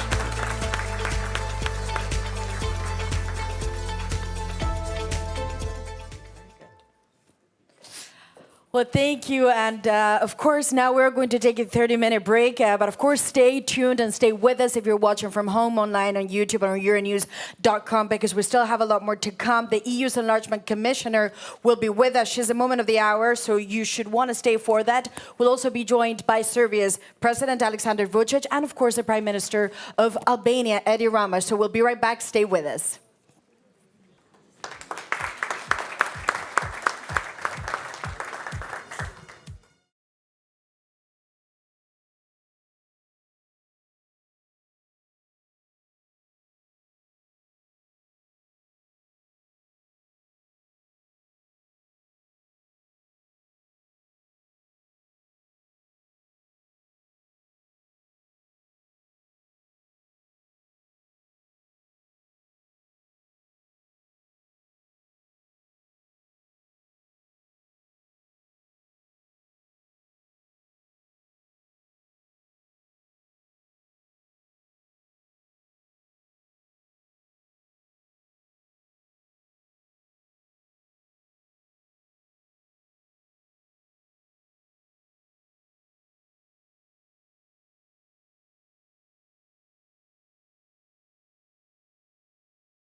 Welcome back. You're live with us here on Euronews. We're broadcasting from Brussels today, from Autoworld, for this special summit about EU enlargement. My name is Maeve McMahon and I'm thrilled to be with you today. We also have a live blog all day long, giving you all the latest on all the various conversations that we've had on this stage on this very important day for the EU, and it is history.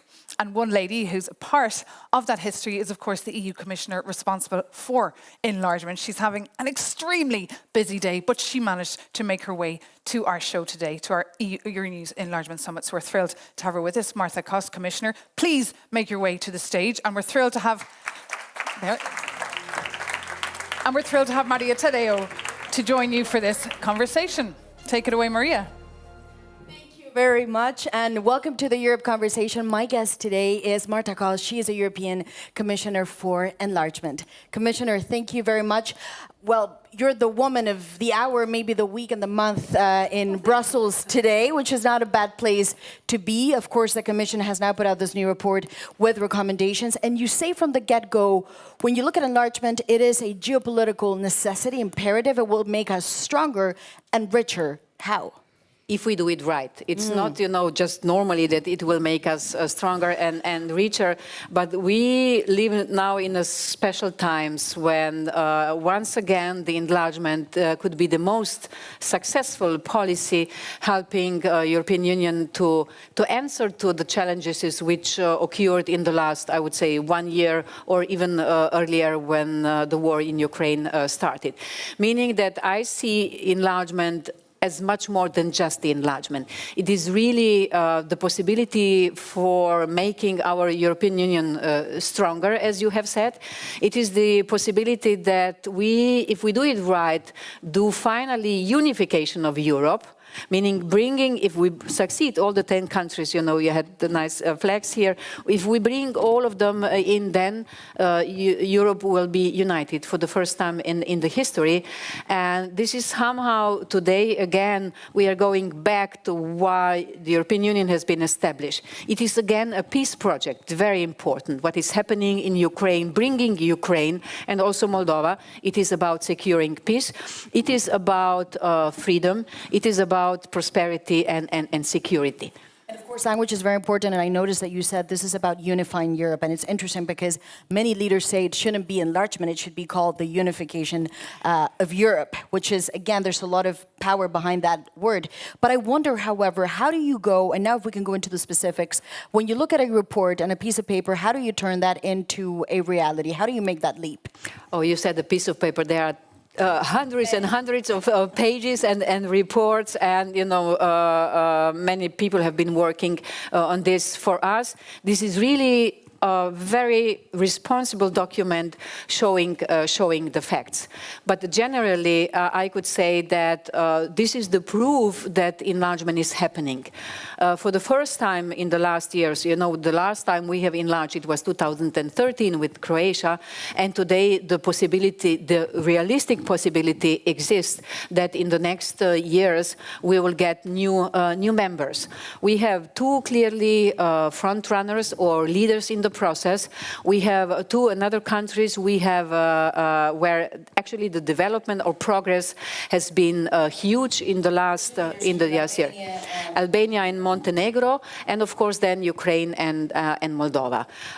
We shouldn't forget all the others. So, but now it is a kind of, I have to say, that this is also happening because the European Commission or Union has changed the attitude towards the enlargement. It hasn't been in the plan in the last years. Now with this last Commission it is. We are also getting the support in the European Parliament for the enlargement, and generally also the majority of the citizens of the EU are supporting.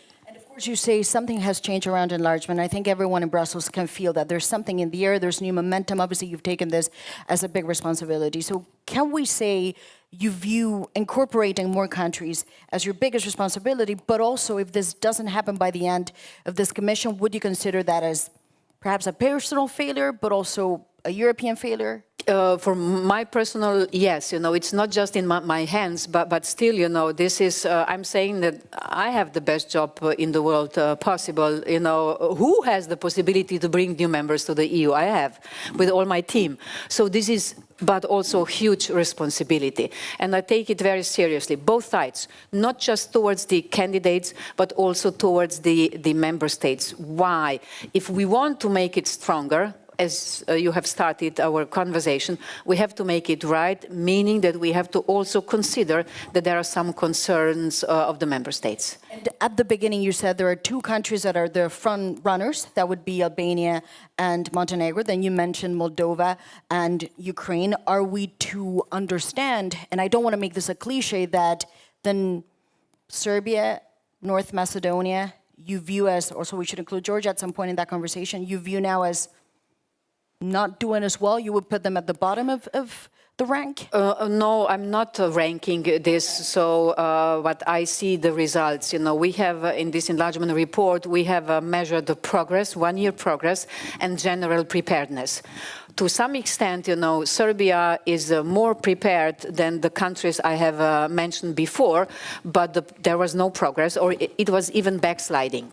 So this is what is very much important. It can be ready to some extent in some chapters of the negotiations, ready more than the others, but we have to really see the progress, especially on the rule of law, anti-corruption, media freedom, academic freedom, and these are actually the areas, the last 3 points where Serbia was backsliding. But still, I'm extending my arm in the sense of we want to see democratic Serbia in the EU, but democratic Serbia. And I'm happy that all the protests since November last year have shown that there is a democratic potential and that people want to go on the way of democracy, and we are supporting this. And I want to unpack what you said, because I wanted to talk about Serbia after, but now that you brought it up, what does that mean? You say there is backsliding, and it's happened in many critical areas, going from civil rights to freedom of expression in the media. You also say, I want to see a democratic Serbia. If I'm the president of Serbia and I'm hearing this, I would go, well, it's going to be very rough. That means this is not going to move. You will have it. Because he would disagree. You will have him later. Oh, I'd like to talk to him, and I will meet him. I have invited him for dinner tonight. It will be for sure interesting exchange. But I stay behind every word which is in the report. Why, especially?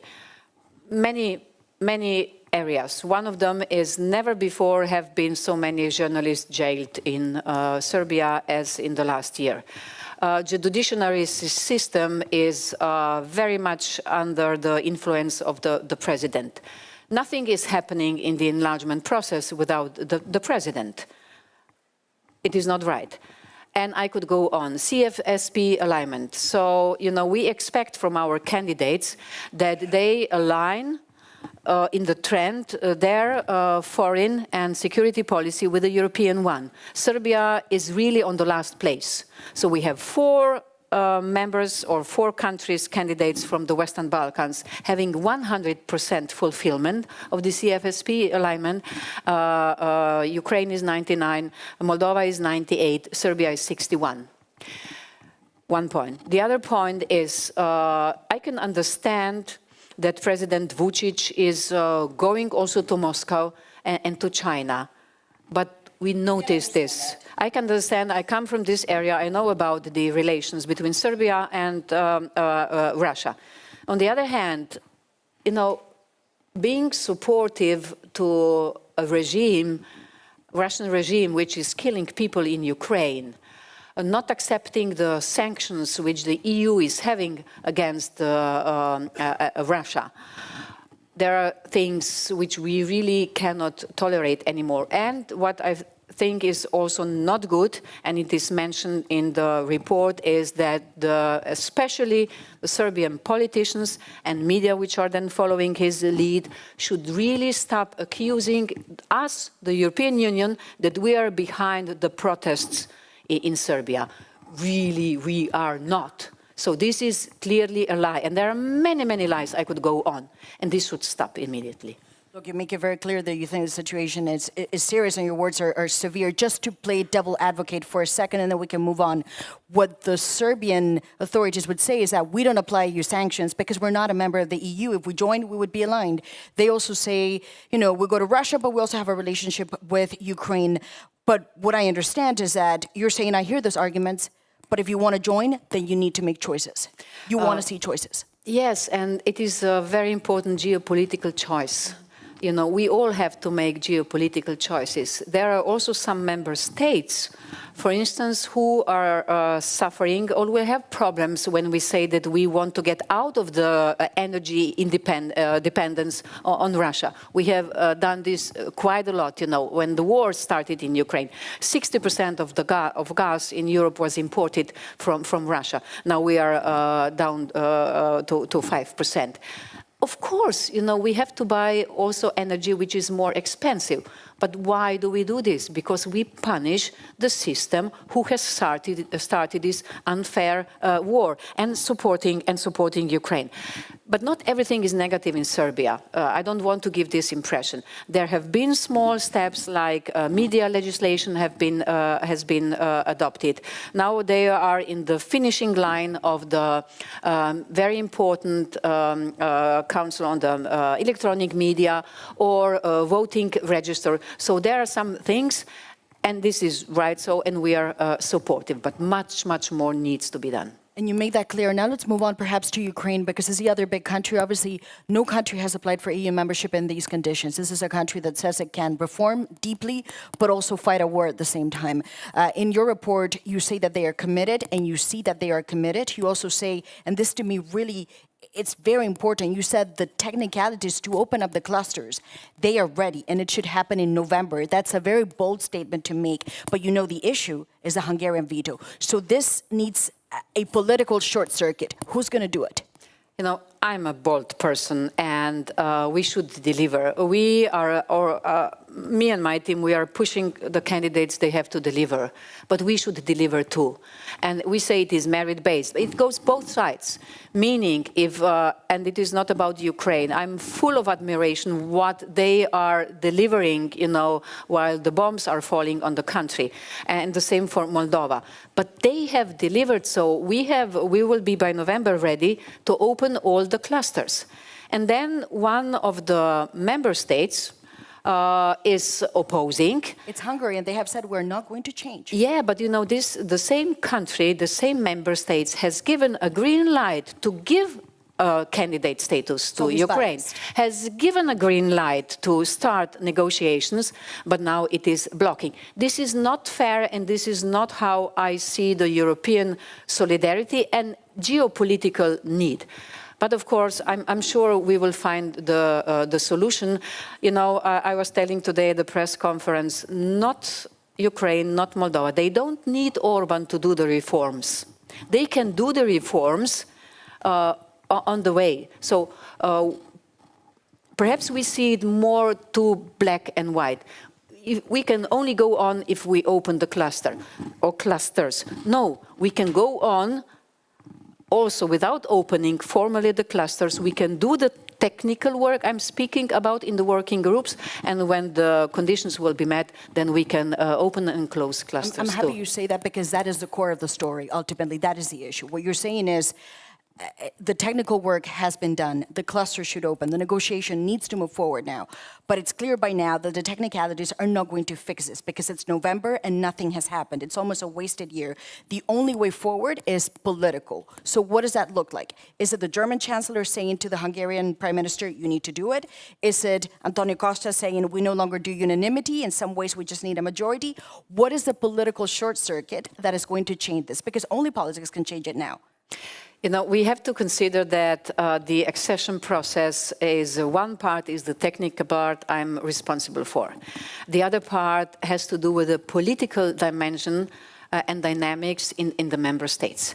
And you said that nothing has happened. This is not the truth, but on the outside world, it's the impression that nothing has happened, but we have been working really a lot. For instance, especially with Ukraine and Moldova, the screening process has been done in the record time. Also dealing with the member states. So you have mentioned Merz and Costa and all the others. Whatever it would help, everybody should, and we are speaking also to Mr. Orban. So, you know, I believe that the member states are the one who can push, and the member states and all we together, we will find a solution. In the past, this is the beauty of the European Union, that we have been able to find solutions to the most impossible problems in the past. And you get creative. There's a lot of questions, but I'm being told, you know, creative is a good word. Yes, it's always a way to do it in Europe. And I wonder, just very briefly, however, because you know I could talk to you for an hour now, but when you look at unanimity, you obviously say we need to find a way around this because otherwise the process won't end. The other big pillar of internal reform of the EU is the countries that join, the member states would argue, they need to be aligned with us. We need to make sure that the new members are not going to make life more difficult. So how is the EU at 27 going to be managed in a better, more efficient way, when we see at 27 is complicated, at 21? Would you say, for example, if a new country joins, they need to be put to the test and they need to be put on probation, maybe for 5-10 years? We need to see how they behave before they become a full member. In order to fulfill the criteria, what you have said at the beginning, that we have to be stronger, this is the most important. So there are two important points. First is that the member state, the candidate countries really have to be ready. They really have to go through the whole process and being ready, also applying all the so-called Copenhagen criteria, having a strong economy, institutions, and so on. On the other side, we also have to be ready, and this is the parallel process. So the Commission will, in the next weeks, put out the results of the so-called pre-enlargement review, where we have to see inside us what we have to do, that we will be ready to function also when we will get some new members on board. You know, my country, Slovenia, joined the EU in 2004. 10 countries joined. It was 90 million people. And we survived. Now we are speaking about Albania, 2.78 million, and we are speaking about Montenegro. It is a kind of 600,000 people. It's like Antwerp. So, but very nice weather. Very nice weather and very nice people and very nice coast and mountains and everything, of course. But should really this a bit more than 3 million new citizens be such a big problem? Of course not.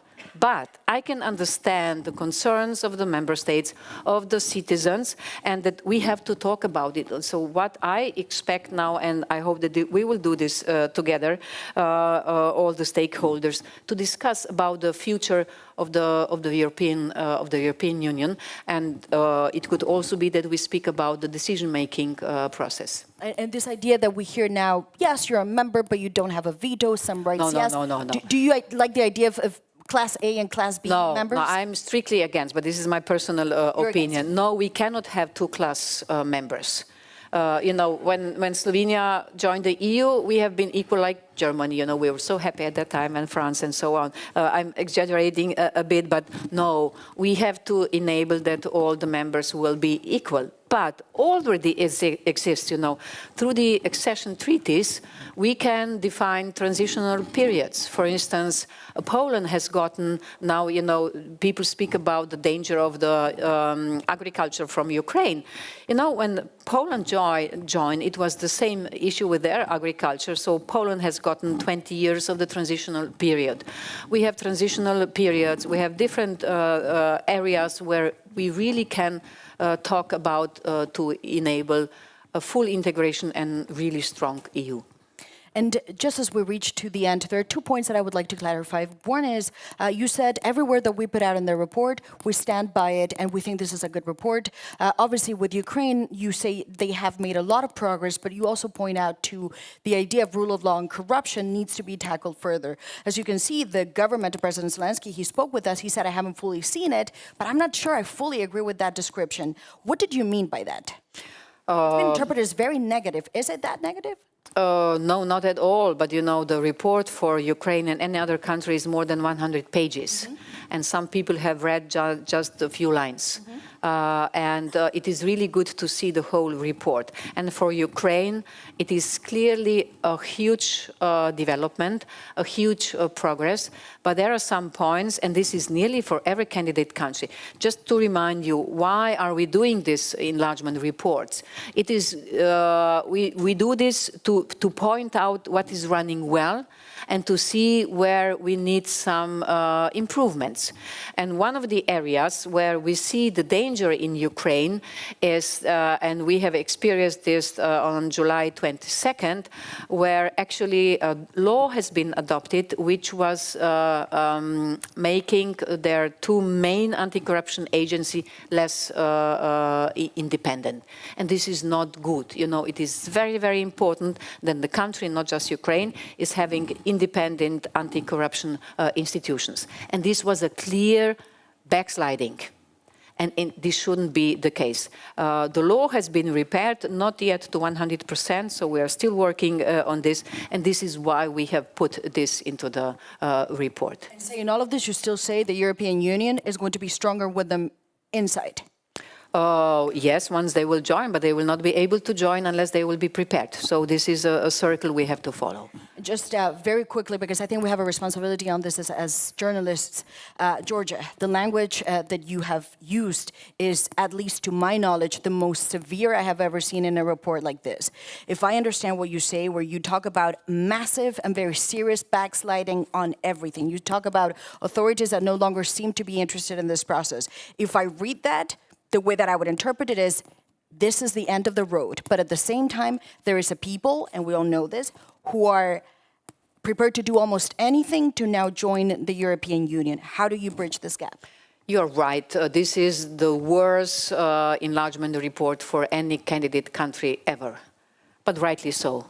So what their government is doing and lying to their people, they are saying that they are bringing Georgia closer to the EU. They are bringing Georgia away from the EU. So it is a clear backsliding on many areas, especially on the fundamentals, the rule of law, anti-corruption, media freedom. You know, the government, what is the government doing? The government is not following the interests of their own people. What happens to the people of Georgia, however, because they say they want in very clearly.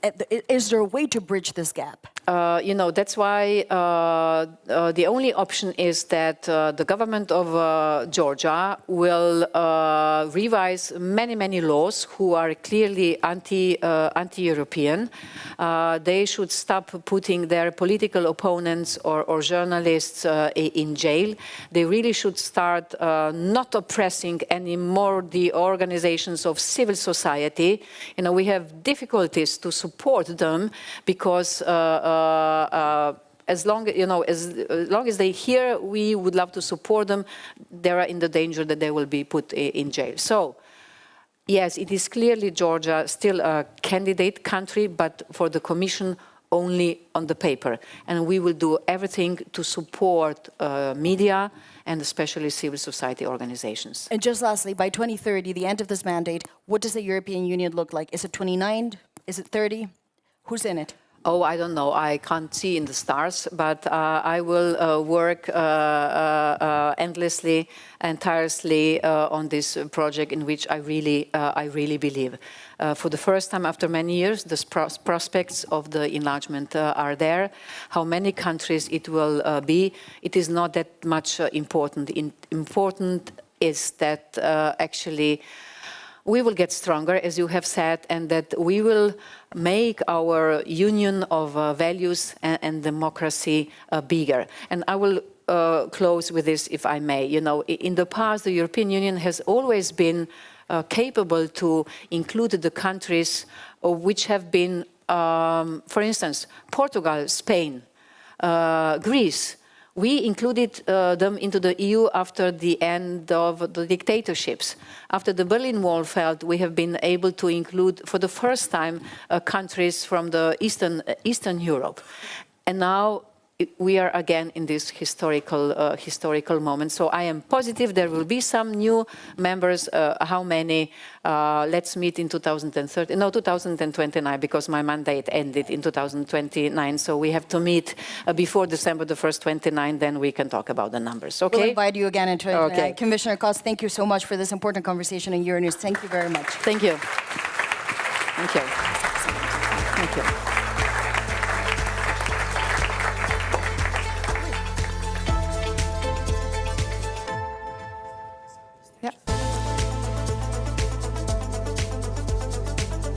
Thank you so much, Maria Tadeo, for that. And of course, to the European Commissioner for Enlargement, Marta Koss, for that fascinating interview. Thank you so much for being with us. So now we have heard the view from the European Commission.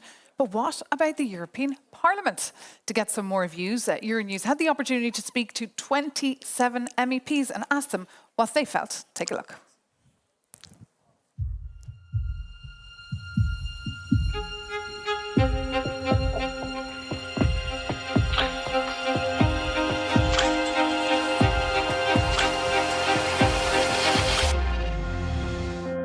Is that what we need? We need it to be a reality. Enlargement is crucial. It's not necessary. With Europe at a turning point, enlargement is more than just ambition. A normal process of unification of Europe. It's a very, let's say, delicate question. It's a defining choice, not only for the Union's future itself. Enlargement is our security guarantee. It really can be a win-win-win situation. But for those who want to come in too, We think about them, we consider them. They are our brothers, but they have to clean up their houses. The European Union is the best alternative that they have. a defining choice that questions. Why does the European establishment always think about getting bigger? It's like a European empire. It's about all peoples around one table of European nations. It's a defining choice for Europe's security. Enlargement of Europe is extremely important now when we are facing external enemies. Either we invite the candidate countries to join our family, or they will be invited by somebody else who wants to fight against us. For Europe's democracy. We have our own freedom, so we are based on values. We want them to be true democracies. We want them to fight corruption. They need to respect minority rights and human rights. Comply to the Copenhagen criteria, to the rule of law. For Europe's economy. It's a big boost to economy. New members, new industries. Many workers from Eastern Europe ended up underpaid and without any protection. It cannot happen again. It must not happen again. For Europe's voice.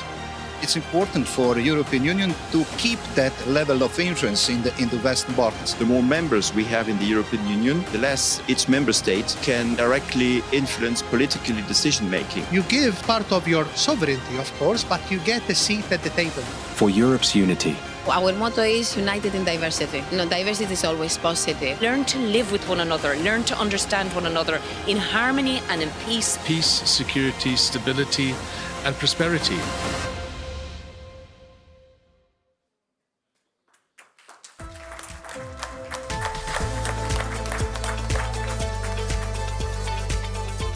Is the start of a new show that we're going to launch, because here at Euronews we're very ambitious people and we're always thinking, how can we make it better? So this is a new show that we will premiere on Wednesdays on Euronews. Every night you'll be able to watch it. It's called The Ring, and it brings together two different MEPs to have two different perspectives and two views. Obviously, as you know, Euronews is committed to showing all views in debate, and this is what this show will be about. And today, as I mentioned, we premiere the first episode live with you, and it will be hosted, of course, by my colleague, Maeve. Thank you very much. Thanks, Maria.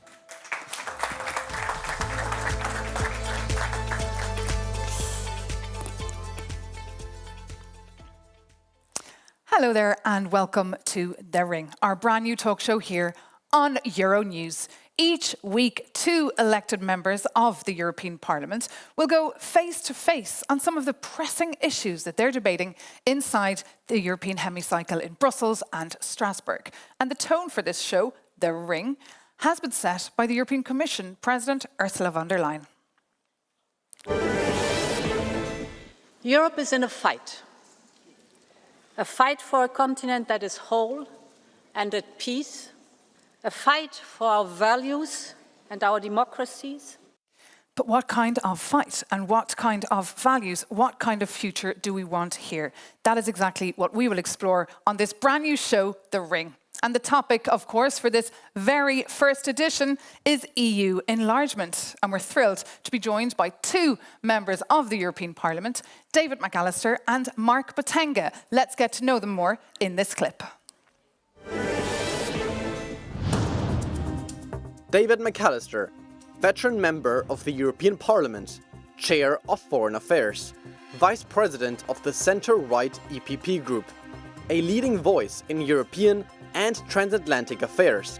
And when enlargement talks with Albania and North Macedonia were delayed, he didn't hold back. The EU failed to show leadership, courage, and strategic vision, he said. Mark Botenga, Belgian MEP. A fierce defender of workers' rights and public services, he's one of the European Parliament's strongest critics of austerity and corporate power. He voted against the EU's economic aid package for the Western Balkans, warning it comes loaded with neoliberal conditions that, in his words, would deepen the crisis instead of solving it. So, Mark Botenga and David McAllister, welcome to the stage. Oh, yeah.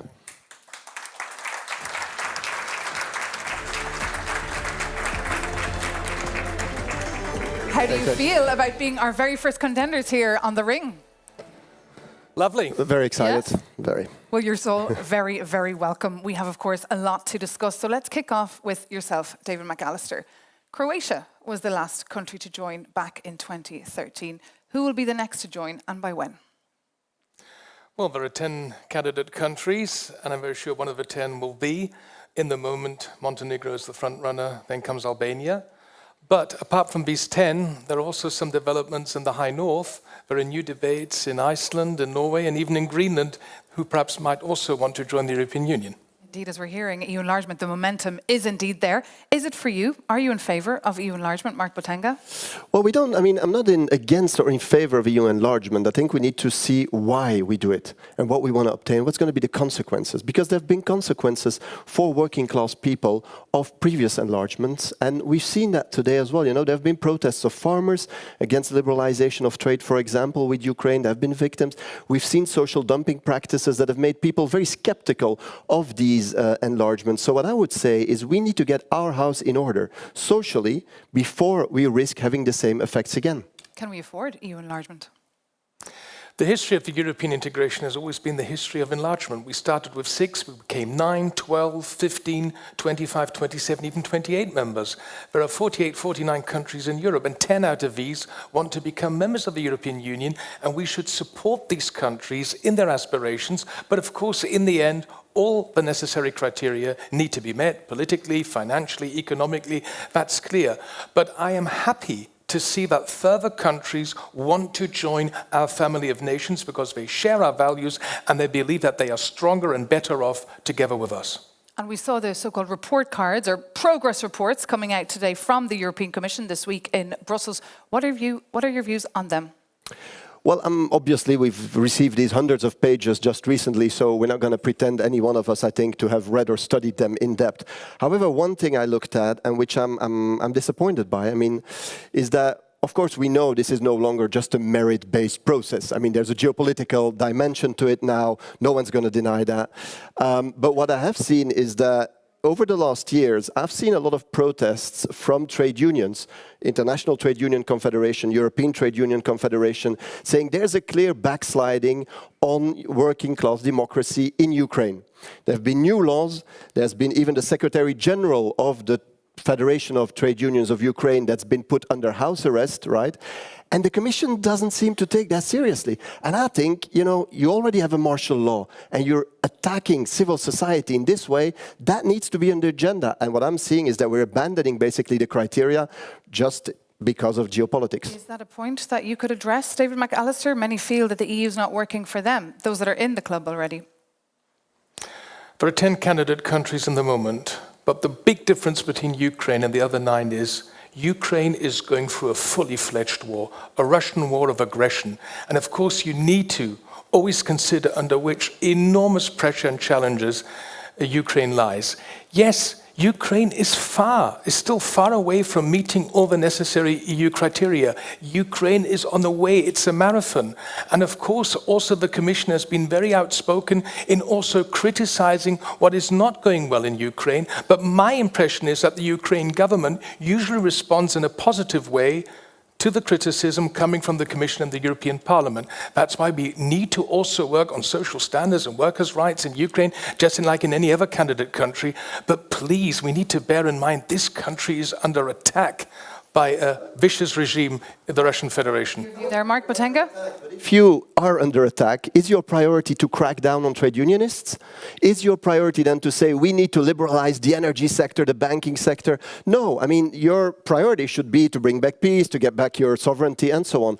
So this argument of, war in order to justify social repression, I think is just out of scope. Well, Mark, I'm very sorry, I didn't say that. I said that, of course, Ukraine has to also meet all the necessary criteria. And there are a lot of things where Ukraine still has to do a lot of homework.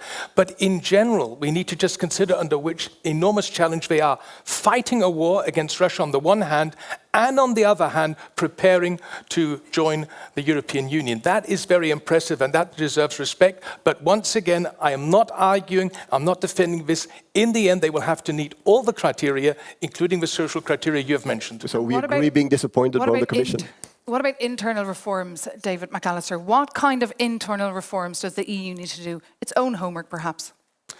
Well, the one thing is that further countries will at one day probably join our European Union. It depends, of course, when. On the other hand, we need to prepare in the meantime. We are operating with a set of rules and institutions which stem from a time where we are 9, 12, 15 members. We have to reform, we have to get ready for enlargement ourselves. That means we need to strengthen the European Parliament. We have to, in the Council, introduce further qualified majority voting. Unanimity is something which comes from the time where we were 6 or 9 or 12 member states. It doesn't work with 27, it will not work with 28, 29 or 30. And also we need to discuss, can this system continue that every single member state has an own commissioner? Already the commission in the moment is rather large. I'm sure that's something you'd agree with too, Mark Botenga. Well, the Commission is rather large, this is one thing, but what I would be saying is if we want, first of all, to avoid a social, massive negative social impact on our societies, there's a number of rules, European rules, that we need to revise in a very ambitious way. And I'm thinking about subcontracting. I'm thinking about posted workers. I'm thinking about pluri-activity. And I'm thinking about letterbox companies. Because if we do not tackle this socially, we're going to have a massive backlash. And we've seen these protests. We've seen protests of farmers in Poland and Italy. We've seen protests of truckers from Poland and the Slovak Republic. But what about the backlash from countries in the Western Balkans who've been waiting for so long to enter the Absolutely. Union? And I really understand the frustration of the Western Balkans and of these countries. Because indeed, they've been waiting for a long time, other countries perhaps even longer, and they feel disrespected. They feel disrespected when they see, that certain other countries get a pass. And now they're hearing about this potential probation period. What are your thoughts on this? I beg your pardon? Like not having a fully fledged membership, a trial period? Well, in the moment, being allowed in, but not having a veto? Well, until now, we have argued you are either in or out. You're a fully fledged member of the European Union or not. I think that we have to get away from this black and white debate, and that means that the solution is the gradual integration of candidate countries into the European Union. So we begin with the gradual integration in the single market and in other important policy fields, and then the next step is the EU membership. And after EU membership, the next step is then to join the core zone of the European Union. That means the Euro and the Schengen cooperation area. I think that is the way. And also we need to perhaps think out of the box. How can we address the concerns of some of our member states that additional members might at the begin be hampering the further integration process? But I mean, we've managed that until now, and I'm very sure with candidate countries 28, 29 and 30 joining, we will be able to do so. You agree with that, or do you think it could be completely dysfunctional? Well, it could obviously be completely dysfunctional. That's why I'm saying, we need the social guarantees, very clearly. We need upwards convergence, not a downward spiral of dumping on the one hand.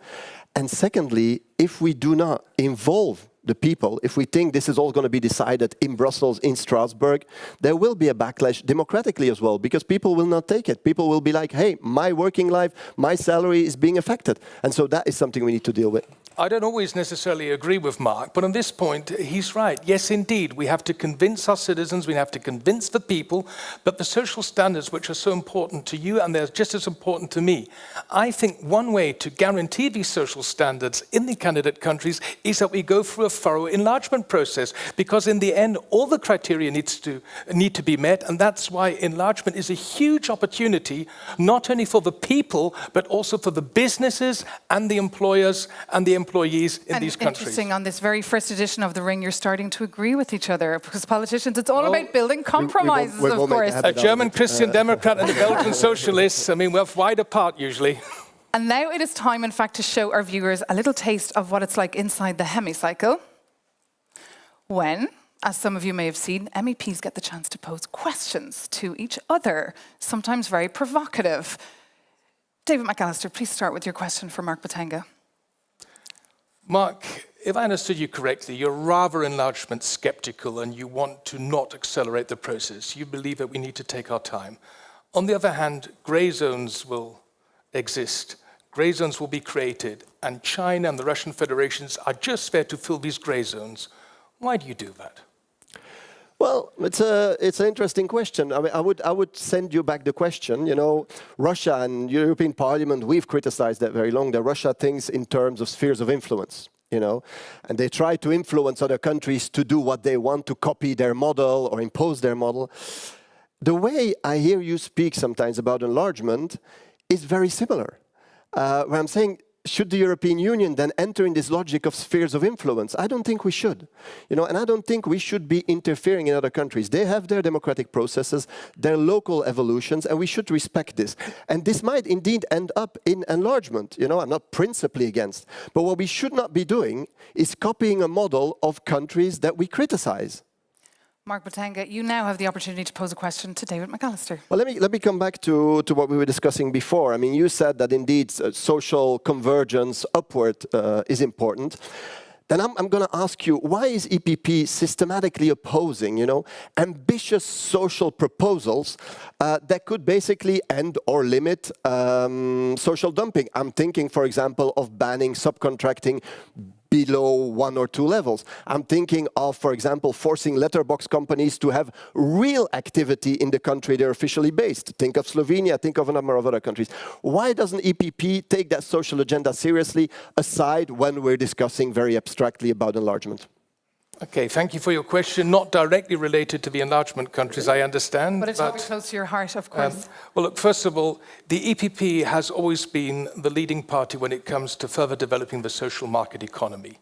We are not supporters of free capitalism. We support the social market economy, which Ludwig Erhard, for instance, in Germany, created, and this is our model for Europe. And this includes, of course, social standards, workers' rights, labor rights. We have always been at the forefront of this, and I strongly believe, by the way, we also need a strong social pillar within the European Union, because we need the citizens on board, and the European integration project should not be an elitist project of the well-off, but of all, and this, of course, includes the hard-working people we have in Europe. That's why we can have a more detailed discussion on these matters, but I have to add one point. Mark, I do not agree what you said, that EU enlargement is interfering in third countries. These countries have voluntarily taken the decision to join our family because they believe in democracy, the rule of law, and human rights. And I will always support countries and governments and parliaments who want to go exactly this way.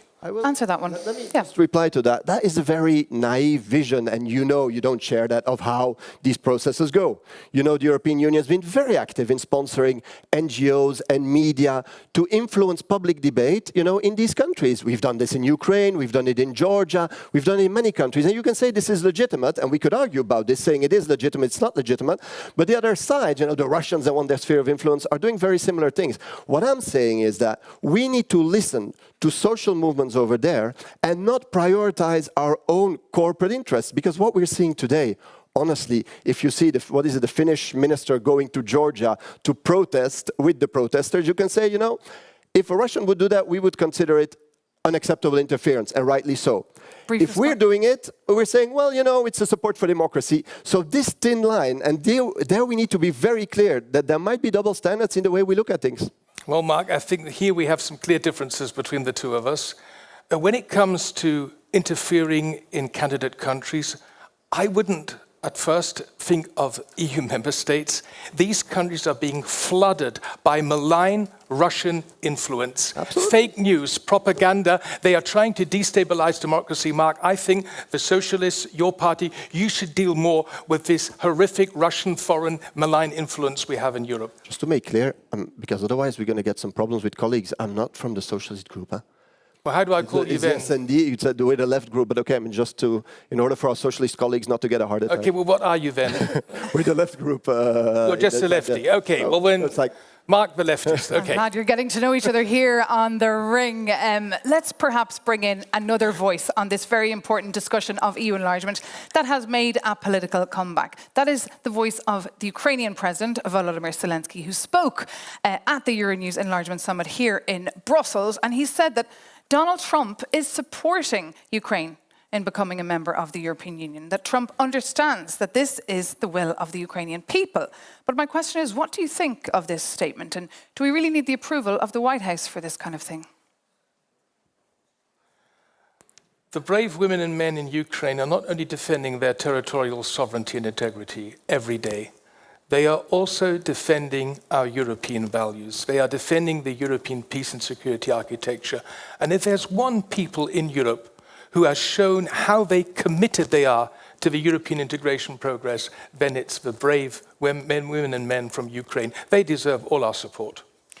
Mark Botenga. Well, I think Donald Trump has launched one of the most aggressive attacks on Ukraine's sovereignty we have seen over the last years. I mean, you've seen, obviously, the horrible war of Russia, you know, occupying, one-fifth of the country. But what has Donald Trump done? He's come saying, you know, you want peace, I can guarantee that, but in exchange, I want your natural resources. Now, that is a direct attack on the economic sovereignty of the Ukrainian people. So I don't think he should be giving lessons on what sovereignty means. And what about Moldova? We also heard from Maia Sandu, the president of Moldova, saying that she also one day wants to be a member of the European Union. Can the EU afford a poor country like Moldova? David McAllister. Moldova, who's ever been there, knows great people, great country, and they are on their way. I urge the Council to open the accession negotiations with Moldova now in autumn. They are waiting for this desperately, and the Moldovans have shown their European commitment despite all the aggressive, malign Russian influence.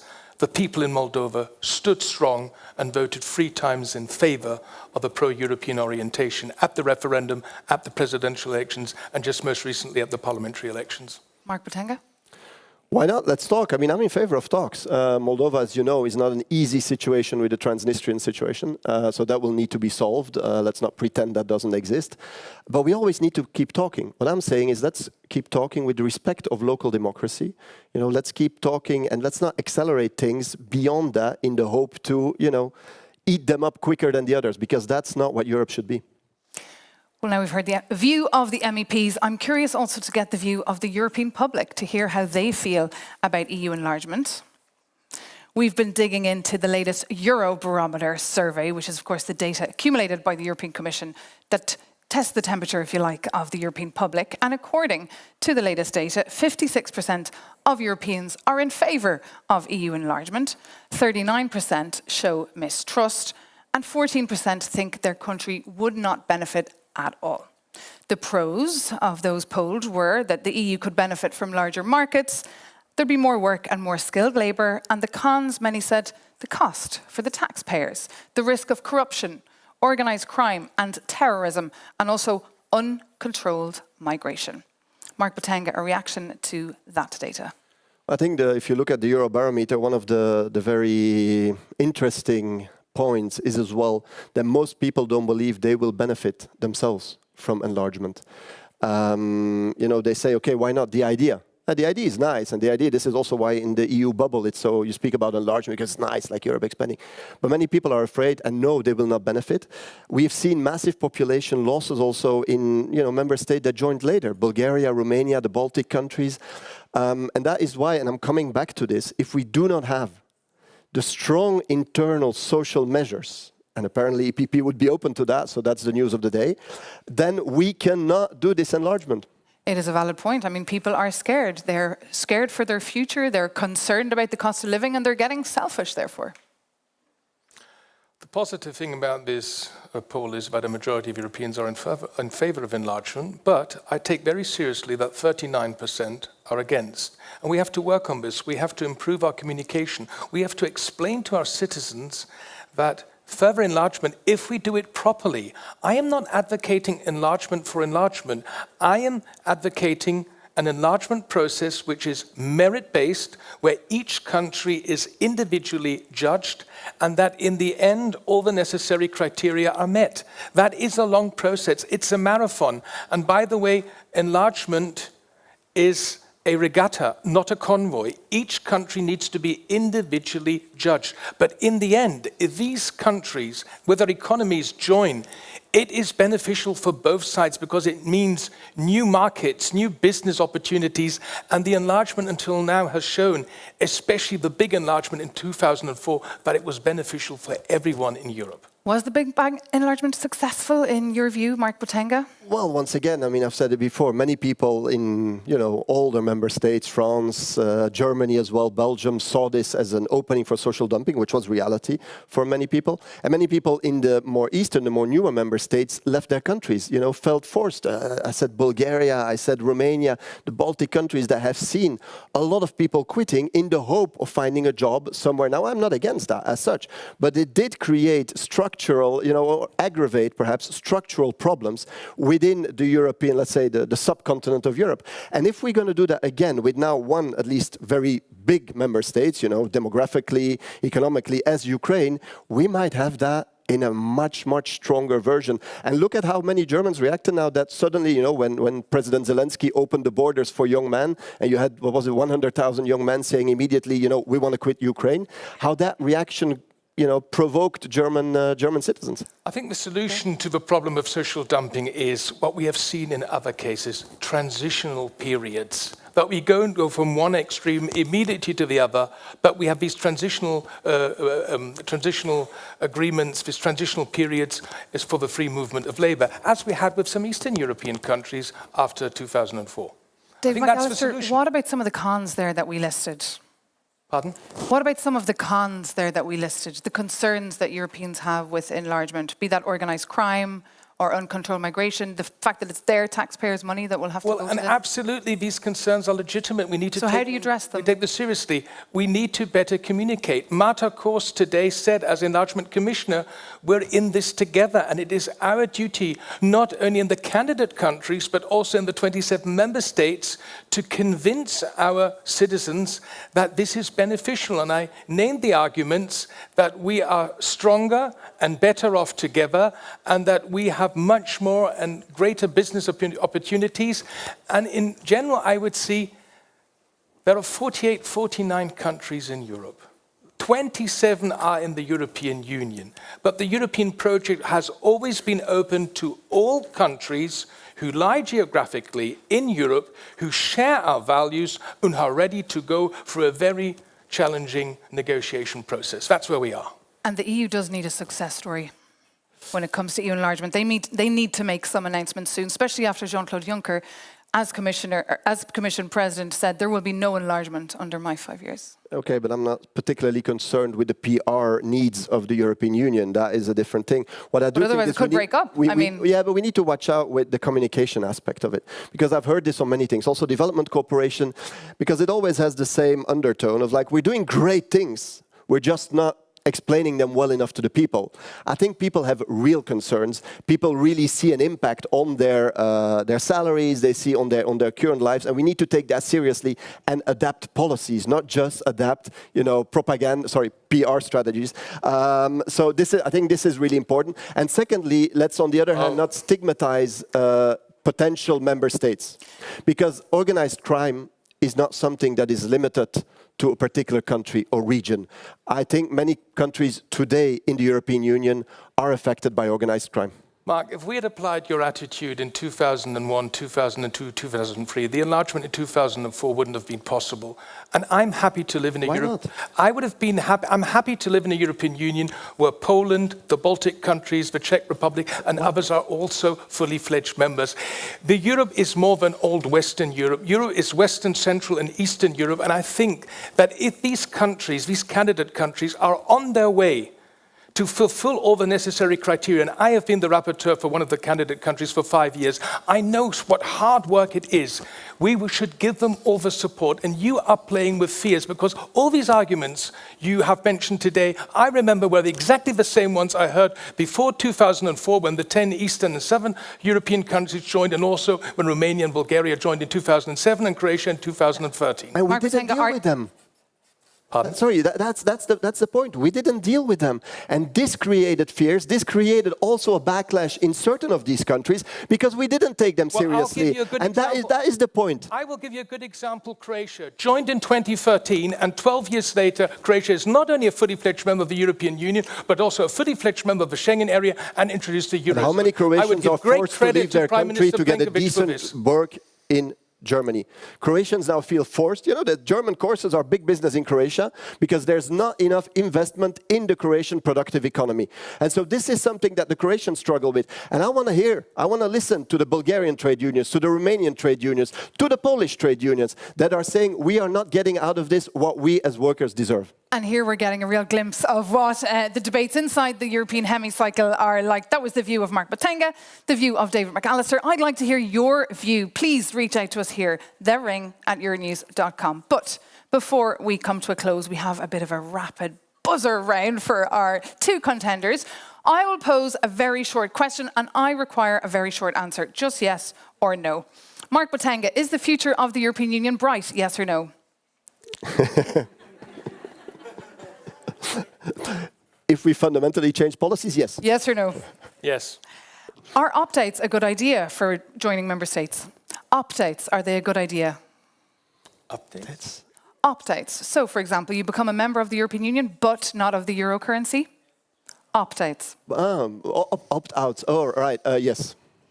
Are opt-outs a good idea? We've already seen this. Can be an option. Should Turkey join the EU one day, Mark Botenga? I think for the moment, neither the EU nor Turkey is asking that. Yes or no? Under the given circumstances, no. Should countries with anti-LGBTQI+ laws be blocked from joining the EU, Mark Botenga? I think that's one of the fundamental rights that should be a condition indeed. Mark Botenga really struggling there with the yes or no answers. No, sorry, yes. Dave McAllister, yes. in your view? Yes. And should geopolitical considerations like countering Russian or Chinese influence justify faster EU enlargement? Yes. Very dangerous, and I'm going to continue struggling with yes or no. Has the EU... What, Russian and Chinese influence, you're struggling? No, I'm not struggling with Russia or Chinese influence. What I'm saying is, should we... That's always a disadvantage speaking to a Euro bubble audience, of course. But what I'm saying is that the best way to deal with that is not necessarily by an unfair enlargement process. Final question. Have you agreed with anything you've heard from your opponent today? Have I? Have you agreed with anything that you have heard from your opponent today? Look, I know Mark Botenga. He's a member of our committee, and I would say he's a staunch fighter for social rights, and that's where I would give him credit. And what about you, Mark Botenga? No, absolutely. I think we share certain ideas of that Europe should become more democratic and clearly also more social. So I'm going to take the EPP up on this. I mean, this is going to be a starting point for a new cooperation. And that point brings this very special first edition of The Ring to an end. A round of applause.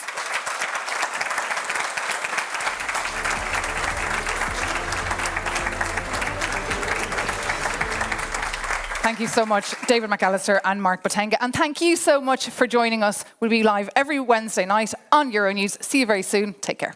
Mark, shake hands. Well done, men. Well done. Thank you.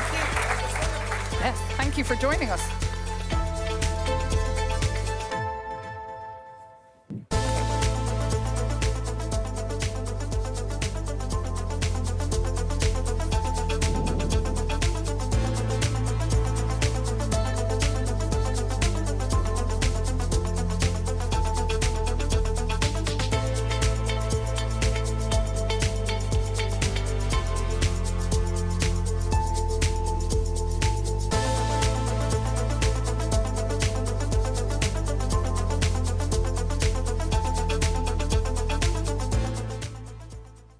Thank you so much, and thank you, Maeve. Of course, that is a ring that will be on your television on Wednesday night. The idea that we have is how do we take the parliament into your homes? And of course, this is a format that we're very proud of and will be, as I mentioned, on Euronews every Wednesday on prime time. Now, moving on, remember when we started, we talked about all the leadership, the people, the faces driving this process. They are all with us today. One of those countries is a strategic country, but you heard it also from the European Commissioner before, facing some serious challenges is Serbia. For many years, it was seen as a front runner, but obviously it's not a secret. The process has stalled. We are now going to debate with the Serbian president, who's with us today, Aleksandar Vučić, and of course, my colleague, Stefan Grob. Thank you so much. Good luck.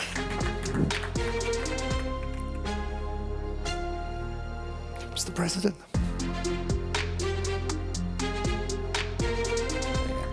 Welcome to the space. So glad to be here. Please.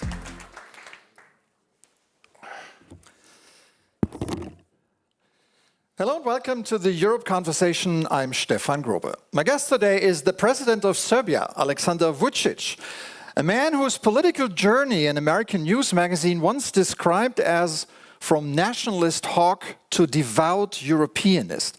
Mr. President, thank you so much for joining us today. I'm privileged to be with you here. The article I was referring to was from 2014. Are you still a devout Europeanist? In the meantime, I became a usual suspect. But as a matter of fact, yeah, I'm pro-European oriented. Now, Serbia is an interesting country. People love Donald Trump, and people are also very fond of Vladimir Putin. I wonder, is there any excitement for Europe or European leaders? We never see any European flags during the protests. I'm not a leader of protests, at least, but there is a very rational explanation for that. First of all, Serbs, they have always been pro-Republican oriented, speaking about United States elections, because we believe that we suffered a lot from democratic administration in 1999 and even after that. And that's why people very much welcomed President Trump's victory, and it's very obvious that he has a very large scale of popularity in my country. At the same time, Russia has been a traditional ally of Serbia for not many decades, but for centuries, and that's another reason. Speaking about European leader, people are still very rational, and they think that EU path is the best way and the best path for Serbia in the future. But speaking about the leaders, yeah, I believe that people in my country, they do respect the President Costa, Ursula von der Leyen as a commissioner leader, particularly because of different behavior comparing to all the others, because she was visiting twice or even 3 times not only Belgrade, but the other areas, southern part of Serbia, which is a very rare case. That's what our people really respect. I cannot make comparison in popularity, but if you ask people, there is a still majority of people that would like to join the European Union. Do you fear that Serbia becomes another Turkey, dwelling in the European waiting room forever? Yeah, we are. In the last 3 years, I believe that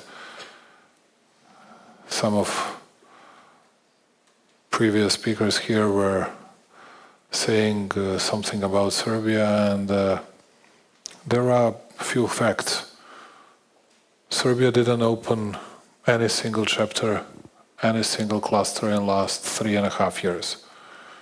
It very much coincides with the fact that at that time war in Ukraine started. And We were the only country that did not impose sanctions against Russia, although we have always been very supportive to territorial integrity of Ukraine, to UN Charter, to UN resolutions, and we have always been condemning an incursion and everything that was going on Ukrainian territory, but it was not enough. It became, as some of your previous guests were saying, more a sort of geopolitical game than a merit-based process, but that's how it goes. We have to face it. And at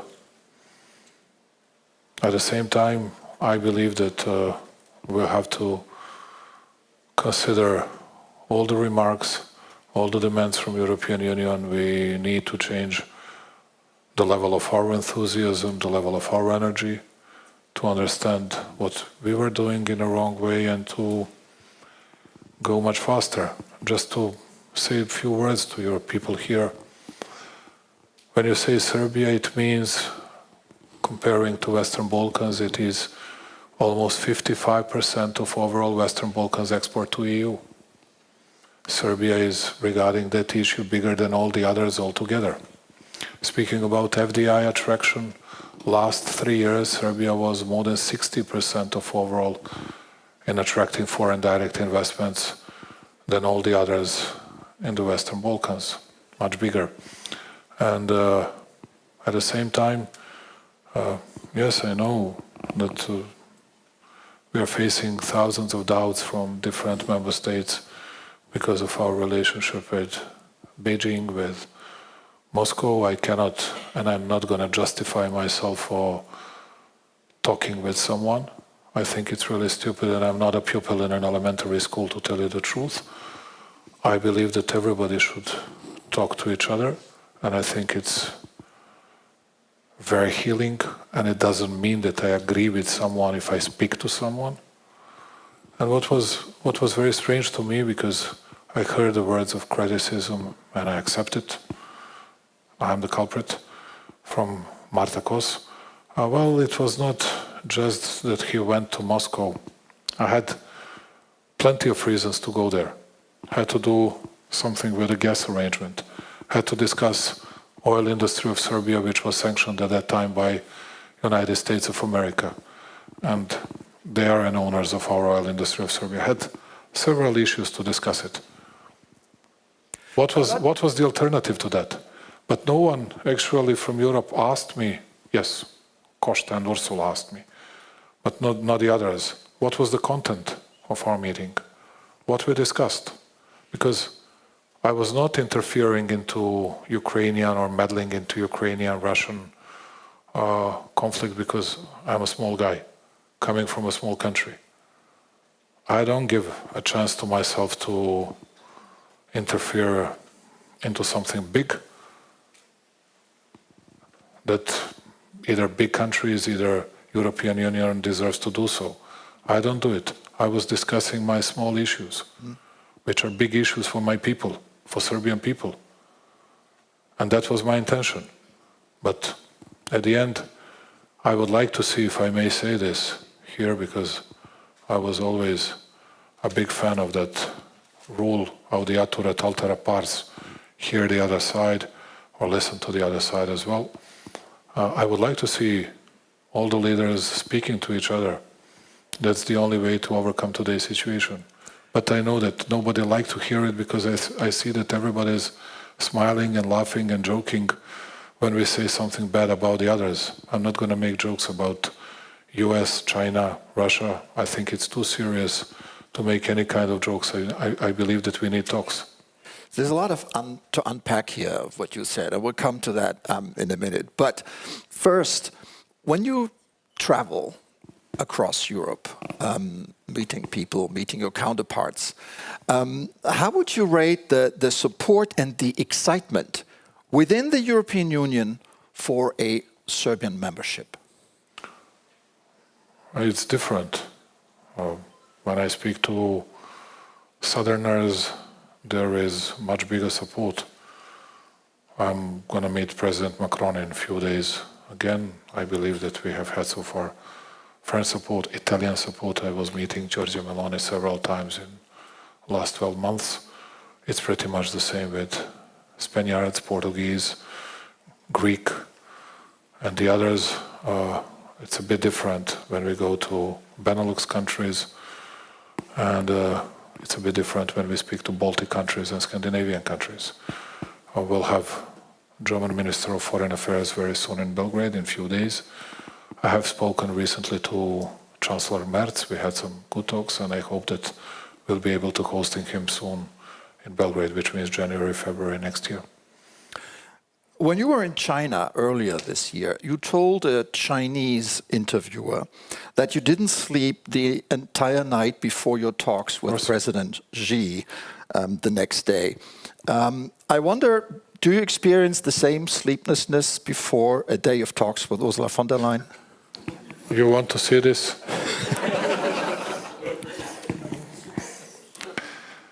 I'm not a witty person at all. I believe that I'm, at least from time to time, too serious and very responsible. Yes, I cannot overcome this type of jitters, never ever. And I do a lot of preparations. And I was doing a lot of preparations last night for my meeting with Antonio Costa, and I do my best to analyze, to scrutinize everything, to learn by heart what is necessary, and I'm not ashamed to say this. And from time to time I act as a student, you know, because I believe that I should be well prepared and at least not to be surprised in any kind of discussion I might have. And this is not going to be changed, and I believe in speaking to Chinese president. It's a great opportunity for the leader, small guy from a very proud country that might deliver messages that he needs. And it's the same when I speak to Ursula, it's the same when I speak to Antonio. I know them, and I met them more times than I was meeting President Xi, but that's how it goes. Let's talk about foreign policy, a topic you're at loggerheads with the European Union. You have repeatedly supported Ukraine's territorial integrity, even saying that Crimea and Donbas are and will always be part of Ukraine. Yet you oppose the EU's anti-Russian sanctions. Why? I do not oppose. We are not an EU member state. I cannot do anything on this. I cannot influence it. But I can tell you, saying no, you would support them once you're in the EU? I can tell you, but we are not a member of EU. But we were not. Nobody asked us about anything. They just tell us you have to align with it. And I can tell you one thing: we were under sanctions for many years, and it actually harmed ordinary people. It has always been the case, and it did not bring the very best result. And I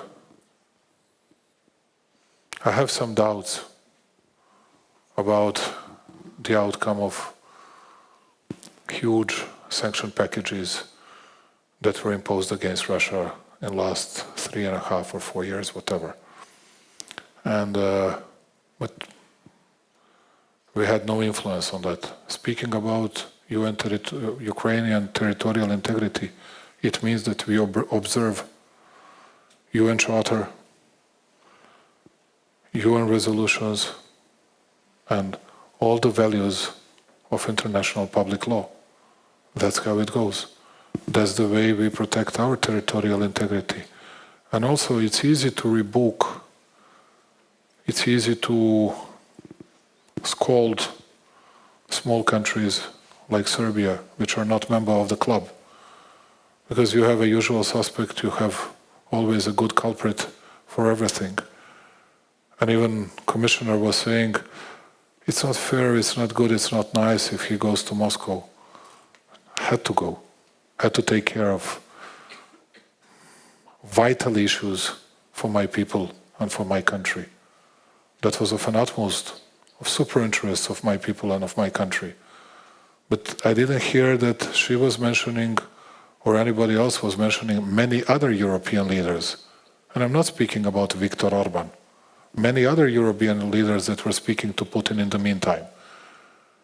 And I went there after 3 years of war, not before that, and I wanted to discuss our bilateral issues.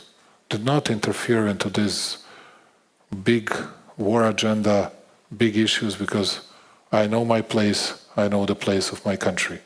And I think it's a very fair response. And as you can see, I say what I think to you here, I say the same in my country, I say it everywhere.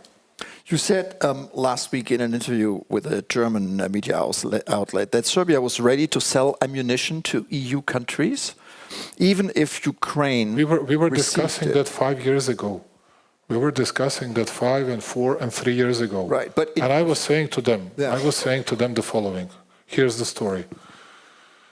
We are able to produce, let's say, 155 to 160,000 of different type of shells. Mortar shells, 60 millimeters, 80, 81, 82 millimeters, both Soviet NATO calibers, 120 millimeters, from all howitzer shells, 155, 152, tank, rocket artillery shells, 122, 128, whatever millimeters, which is still equal or a bit more than France. And I said to them, we have 30,000 people that are dependent on our ability to sell this ammunition to someone. Now it's a good market. Whatever we produce, we can sell it. But when we sell it, then we got, but no one mentioned that here, because it didn't fit to their story. We got 2 very strong statements from Russian foreign intelligence against Serbia and myself, because they found some shells on Ukrainian side. Is that why you halted the exports in June? That was one of the reasons, because we didn't want to arm up any war infections. But now we have a problem, because we need to sell it to someone, and we'll sell it to whomever we can in order to earn some money, but we'll try to take care and not to see that ammunition in that war zone. But it happens from time to time. At the end, we'll have to pay our workers. Okay. So we've heard... Tell me, is there something that is not rational? No, absolutely. I'm not saying you're irrational, but I just wonder, what is the change of heart? When in June you banned the exports, and now you're saying we're ready to... It's not a change. We need to survive. I'm not saying that we are going to give it to Russians or to Ukrainians. I say that we need to sell it to someone in the world. Okay. Speaking of survival, your country was once seen as a front runner in the race of EU membership. Before the war in Ukraine. Before the war in Ukraine. But Yes. now the EU Commission is saying there's a backsliding of the rule of law in Serbia, insufficient reform, no detectable It's not seen in reports. progress. Now, my question is the EU too harsh on Serbia? I would like to say that, but I promised myself not to do it. Yes, I do my best to keep my word. They asked me to change my narrative, otherwise I would say so. But I'm not going to do it. It means that now let me use this great, even Euronews bureaucratic language. And you can see that I'm still able to learn it. Serbia is very much committed to its EU path and will take it in a very serious and responsible way. All the remarks, all the demands from EU partners, and considering it will change our attitudes and our stances on different issues, and will improve our behavior in the future, and we hope that the European Union will notice it. Thank you very much. This is how it goes. EU Commissioner Kos said that that Serbia has too much presidential power, and that everything that's an issue. Everything about enlargement is done by the president, and that's bad. What do you say? What do you say to that? Fully agree with her. See, learned a lesson. Okay. Good news is I'm not going to be the president within a year and month, 13 months. That's a good news. Then some other people will do it. Okay.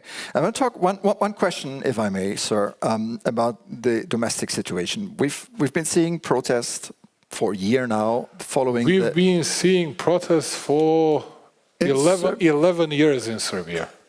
All right. Following the Novi Sad catastrophe. Yes. My question is, are you worried that things might get out of hand, that there is an escalation of the protests? And also, if I may, do you think that the country is changing faster than you have thought? Our country, I'm amazed with the changes that we provided. You, dear Stefan, come to Belgrade.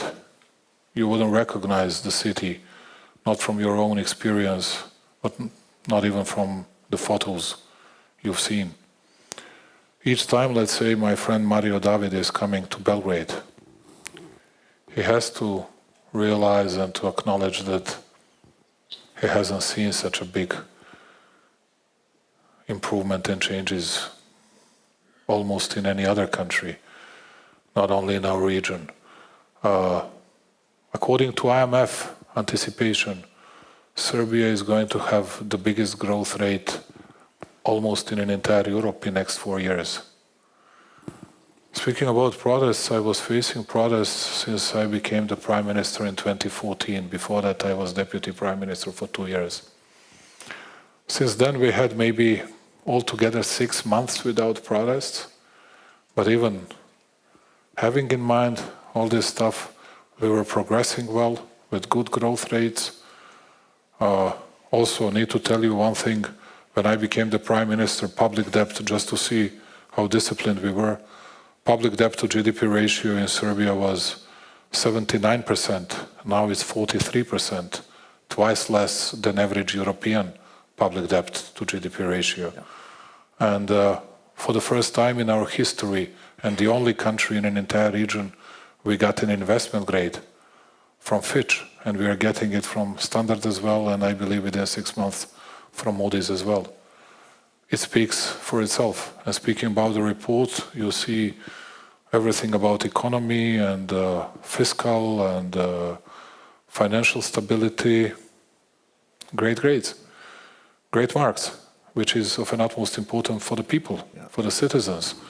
And I really mean now, put my jokes aside, I really mean that we need many things to do regarding rule of law. I'm very ready to participate in that process, or at least to be helpful to the government. And I think that Serbia has long legs, and that we can overtake all the front runners of today, and that we can join European Union relatively soon.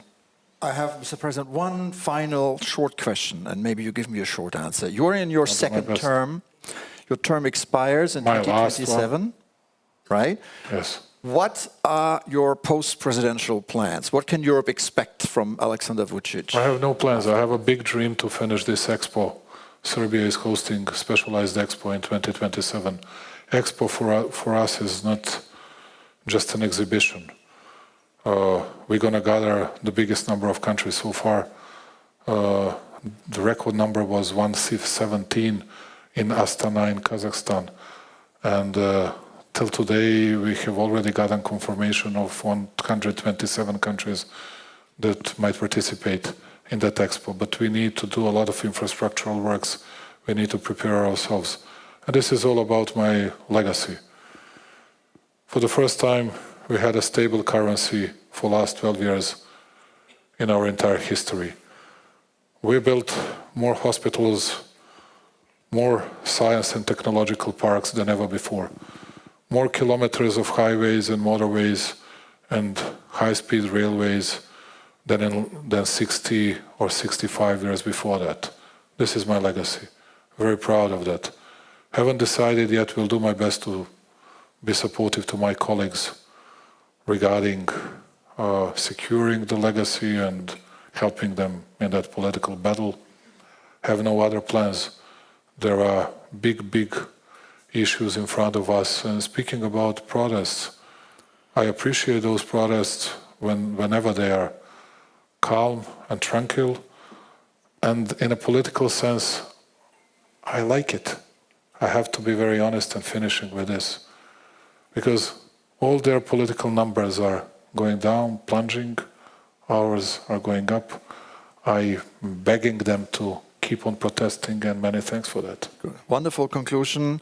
Yeah. Alexander Vučić, President of Serbia, thank you so much for coming on the show today. Thanks a lot.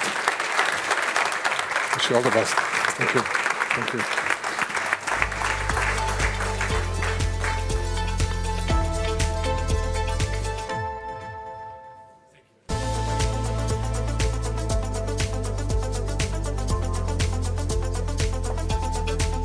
Okay, well, thank you so much. Of course, different views, as we said earlier.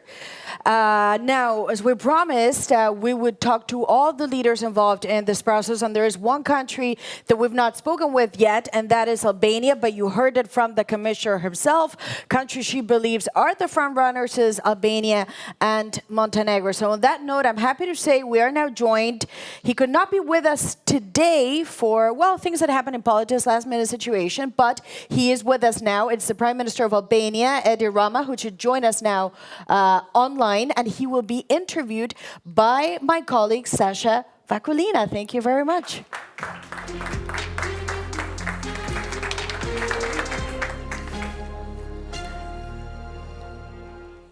We are going to continue the EU enlargement talks at this historic Euronews Enlargement Summit. And yes, indeed, last but certainly not least, the front runner country. Here we go. Edi Rama, Prime Minister of Albania. Thank you very much for joining us. Can you hear me?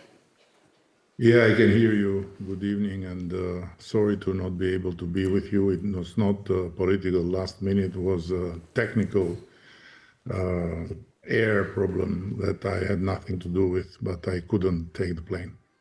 Well, we hope next time you're going to be able to join us here in person. And for today, we thank you for joining us here online for this new Euronews format. This is 12 minutes with Edi Rama, Prime Minister of Albania. Thank you for being here. As you heard today from the report and from Marta Kos, indeed Albania is one of the front runners, and the accession negotiations reached unprecedented momentum this year with preparations for the opening of the last cluster before the end of the year, now, quote, well advanced. Now, this report seems very positive for you. What's your take on it?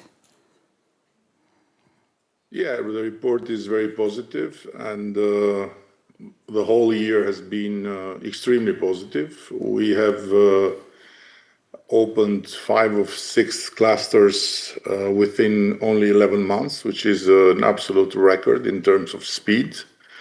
It's something that until only a few years ago I would not been able to imagine. But this is why life is so beautiful. So what's the secret? Why don't you share this secret with other candidate countries? What was that key factor? What was your secret in speeding it up so much then? Beyond the platitude that it's a hard work, I would add that the speed is related with 2 main factors. On one hand, what I call years of humiliation, which were the years when the EU Commission was recommending to the Council to open accession talks with Albania, and we were rejected by few countries. We stubbornly prepared for the moment of the opening, and we trained in the hardest way with all our team by simply saying to ourselves, our moment to show our true colors will come, and for that moment we have to be ready. And as a matter of fact, when the moment came, we were much more advanced than maybe others in that precise moment of the opening. Well, given that this has been indeed a very long process for Albania, it has been 16 years altogether. You've previously spoken about the shifting goalposts by Brussels. Do you feel like this has changed and there is this new push and this situation is over for Albania, but also for the other candidates from the region, because they have been also waiting for a very long time? And here comes the factor number 2, which is exactly Brussels, that changed its approach and woke up. Unfortunately, it was needed an aggression in the European soil, military aggression, to make Brussels wake up, not simply in the level of the Commission, where we have always found fairness, very painful, very neurotic, but fair, but also in the level of the Council, where the blah, blah, blah of before that, yes, one day we'll be together, yes, we love you, yes, we're going to marry, but we are not ready to talk for the moment, was over, and a new momentum is still here, and the new approach, it's still the case. I hope that this will not fade away, and I very much hope that we will finally get together around the same table. Yeah, I was about to ask you about whether this momentum and this situation of more of serious commitment, as you described there, whether it is going to last. Albania is now considered one of the front runners. Your goal is to enter the EU by 2030. Now, how do you also see this situation with the shifting goalposts by Brussels changing or possibly not changing for the other countries in your region? I didn't get the last part of the question. I will repeat that, Prime Minister. You said that indeed there is a big... What I said I know, but I don't know what you said. The question was, do you feel this change by Brussels also now being implemented and being seen for the other countries from your region? Well, for this you have to ask Brussels, but as far as I am concerned, I might tell you that the 2030 is not a date that I saw in a dream, but it's a deadline that is the result of a very simple calculation. We start from the fact that together with the Commission, in full consensus with the Commission, we have agreed on a calendar that is very ambitious, but it's doable, of homework for us to conclude the accession talks, the negotiations, at the end of 2027. There is a possibility to do it even faster, let's say in the first half of 27, and would be reasons for that, but let's say end of 27. And then the average time we have looked into when it comes to the 27 parliaments to ratify the decision is around 2 years, and this is how we envisage Albania to sit around the table of the EU on 2030. But of course, we are not at all against to be there faster. Now, when it comes to the region as such, I would fully agree, and I echo the words of David McAllister previously, who said this is a very merit-based process. Everyone has its own path, and everyone has to fulfill its own obligations and to do its own homework. So and there are different characteristics in the region. There are different countries, different histories, and so on and so further. When it comes to us, I can say with a very loud voice that we are the most Euro-optimistic nation in Europe, or as Donald Trump would say, on Earth. Prime Minister, there is a specific focus as well by Brussels. This is slightly on the downside, probably, of the report, with the focus from Brussels coming regarding the issue of corruption. Now, what I want to ask you is that Albania is the first country in the world to appoint an AI as government minister, specifically tasked with fighting corruption. Now, would you give us an update? How is Diela doing? How is her and your fight going on? Before going to Diela and her fight, let me remind you and everyone that has still the patience to follow this long day of yours, for which I'm very grateful, that Albania is doing something unseen and unique in the whole region. Our justice reform and our recognition of the not only de jure but the de facto independence of justice, and the full-fledged operation of a special structure against organized crime and corruption has practically created in Albania and for Albania the example that the fight against corruption is something that goes very, very much beyond words, very much beyond makeups, and it goes very deep, and it goes very, let's say, balanced, without looking left, without looking right, independently from who is in government, who is in opposition, who was in power, who is in power, and with a lot of facts that show that what never happened in Albania from the day of independence and creation of the Albanian state in 1912 to until very few years ago, it's happening the last years, something that no other country in the region can claim to have done. And this is not to say that we are better than the others, but this is to say that we have taken it very seriously.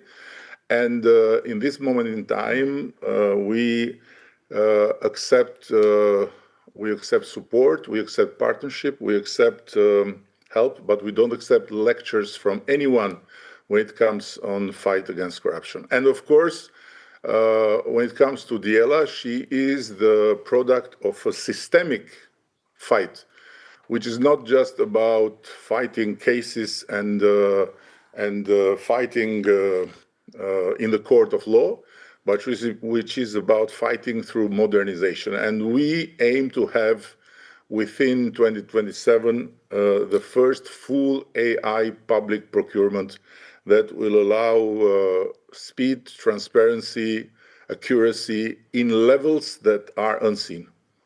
Prime Minister, finally, let me ask you to wrap this up.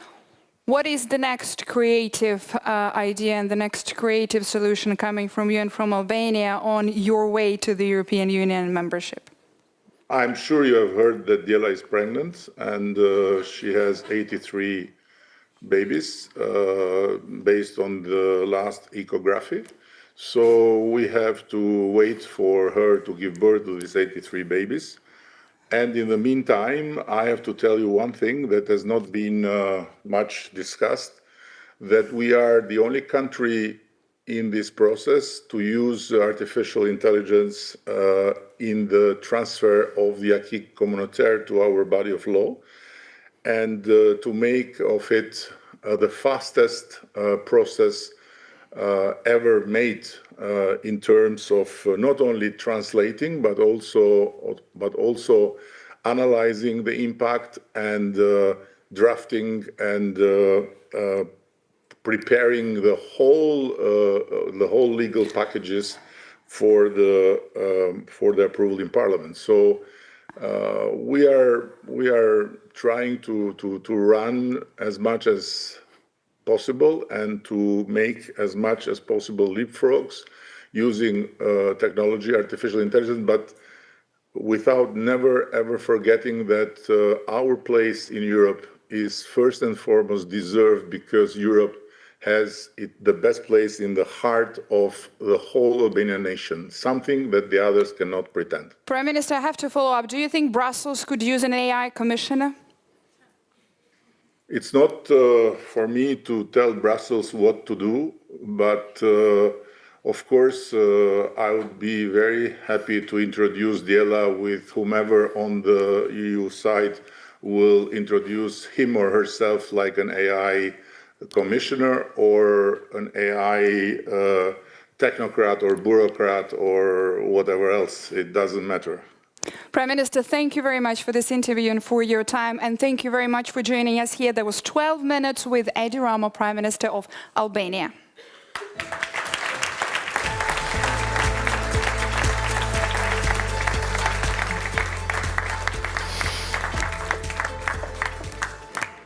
Thank you so much, Sasha Vakalina, for that, and of course Edi Rama, always bringing some humour to EU debates and EU summits. So we thank him so much for being with us here at our summit. Pity he couldn't come physically, but we're thrilled he could join as well, albeit remotely. And I'm afraid that brings our summit almost to the end. It's been incredible. What are your main takeaways? Yes, I mean, all of the leaders that we spoke, obviously the many challenges that are happening, I would say. But I'm not going to give names. I think there's 2 countries that definitely make it before 2030, 2 that are on the line, 1 that is absolutely not going to do it. But I'm not going to give names. As we can see, it's a deeply complex topic. It's a sensitive topic. It's a fascinating topic, and we've only really scratched the surface with this Euronews Enlargement Summit, the one of its kind event. For more, of course, you can read our live blog. Thank you so much to all our reporters in our newsroom today at Euronews in Brussels, who've been writing up all the various articles on the different countries and their path, their very long path towards Brussels membership. One thing is clear, Euronews has put EU enlargement on the agenda. The Commission, as we've seen, has put it back on the agenda, and we're deeply grateful to you all for being with us here at this historic Enlargement Summit. And thank you as well to all our viewers who've been with us as well. And we'll follow up next year. We'll do the temperature check and the progress card. We will. Thank you so much for watching. Take care and see you soon. See you next of course, year. On Euronews. Thank you very much.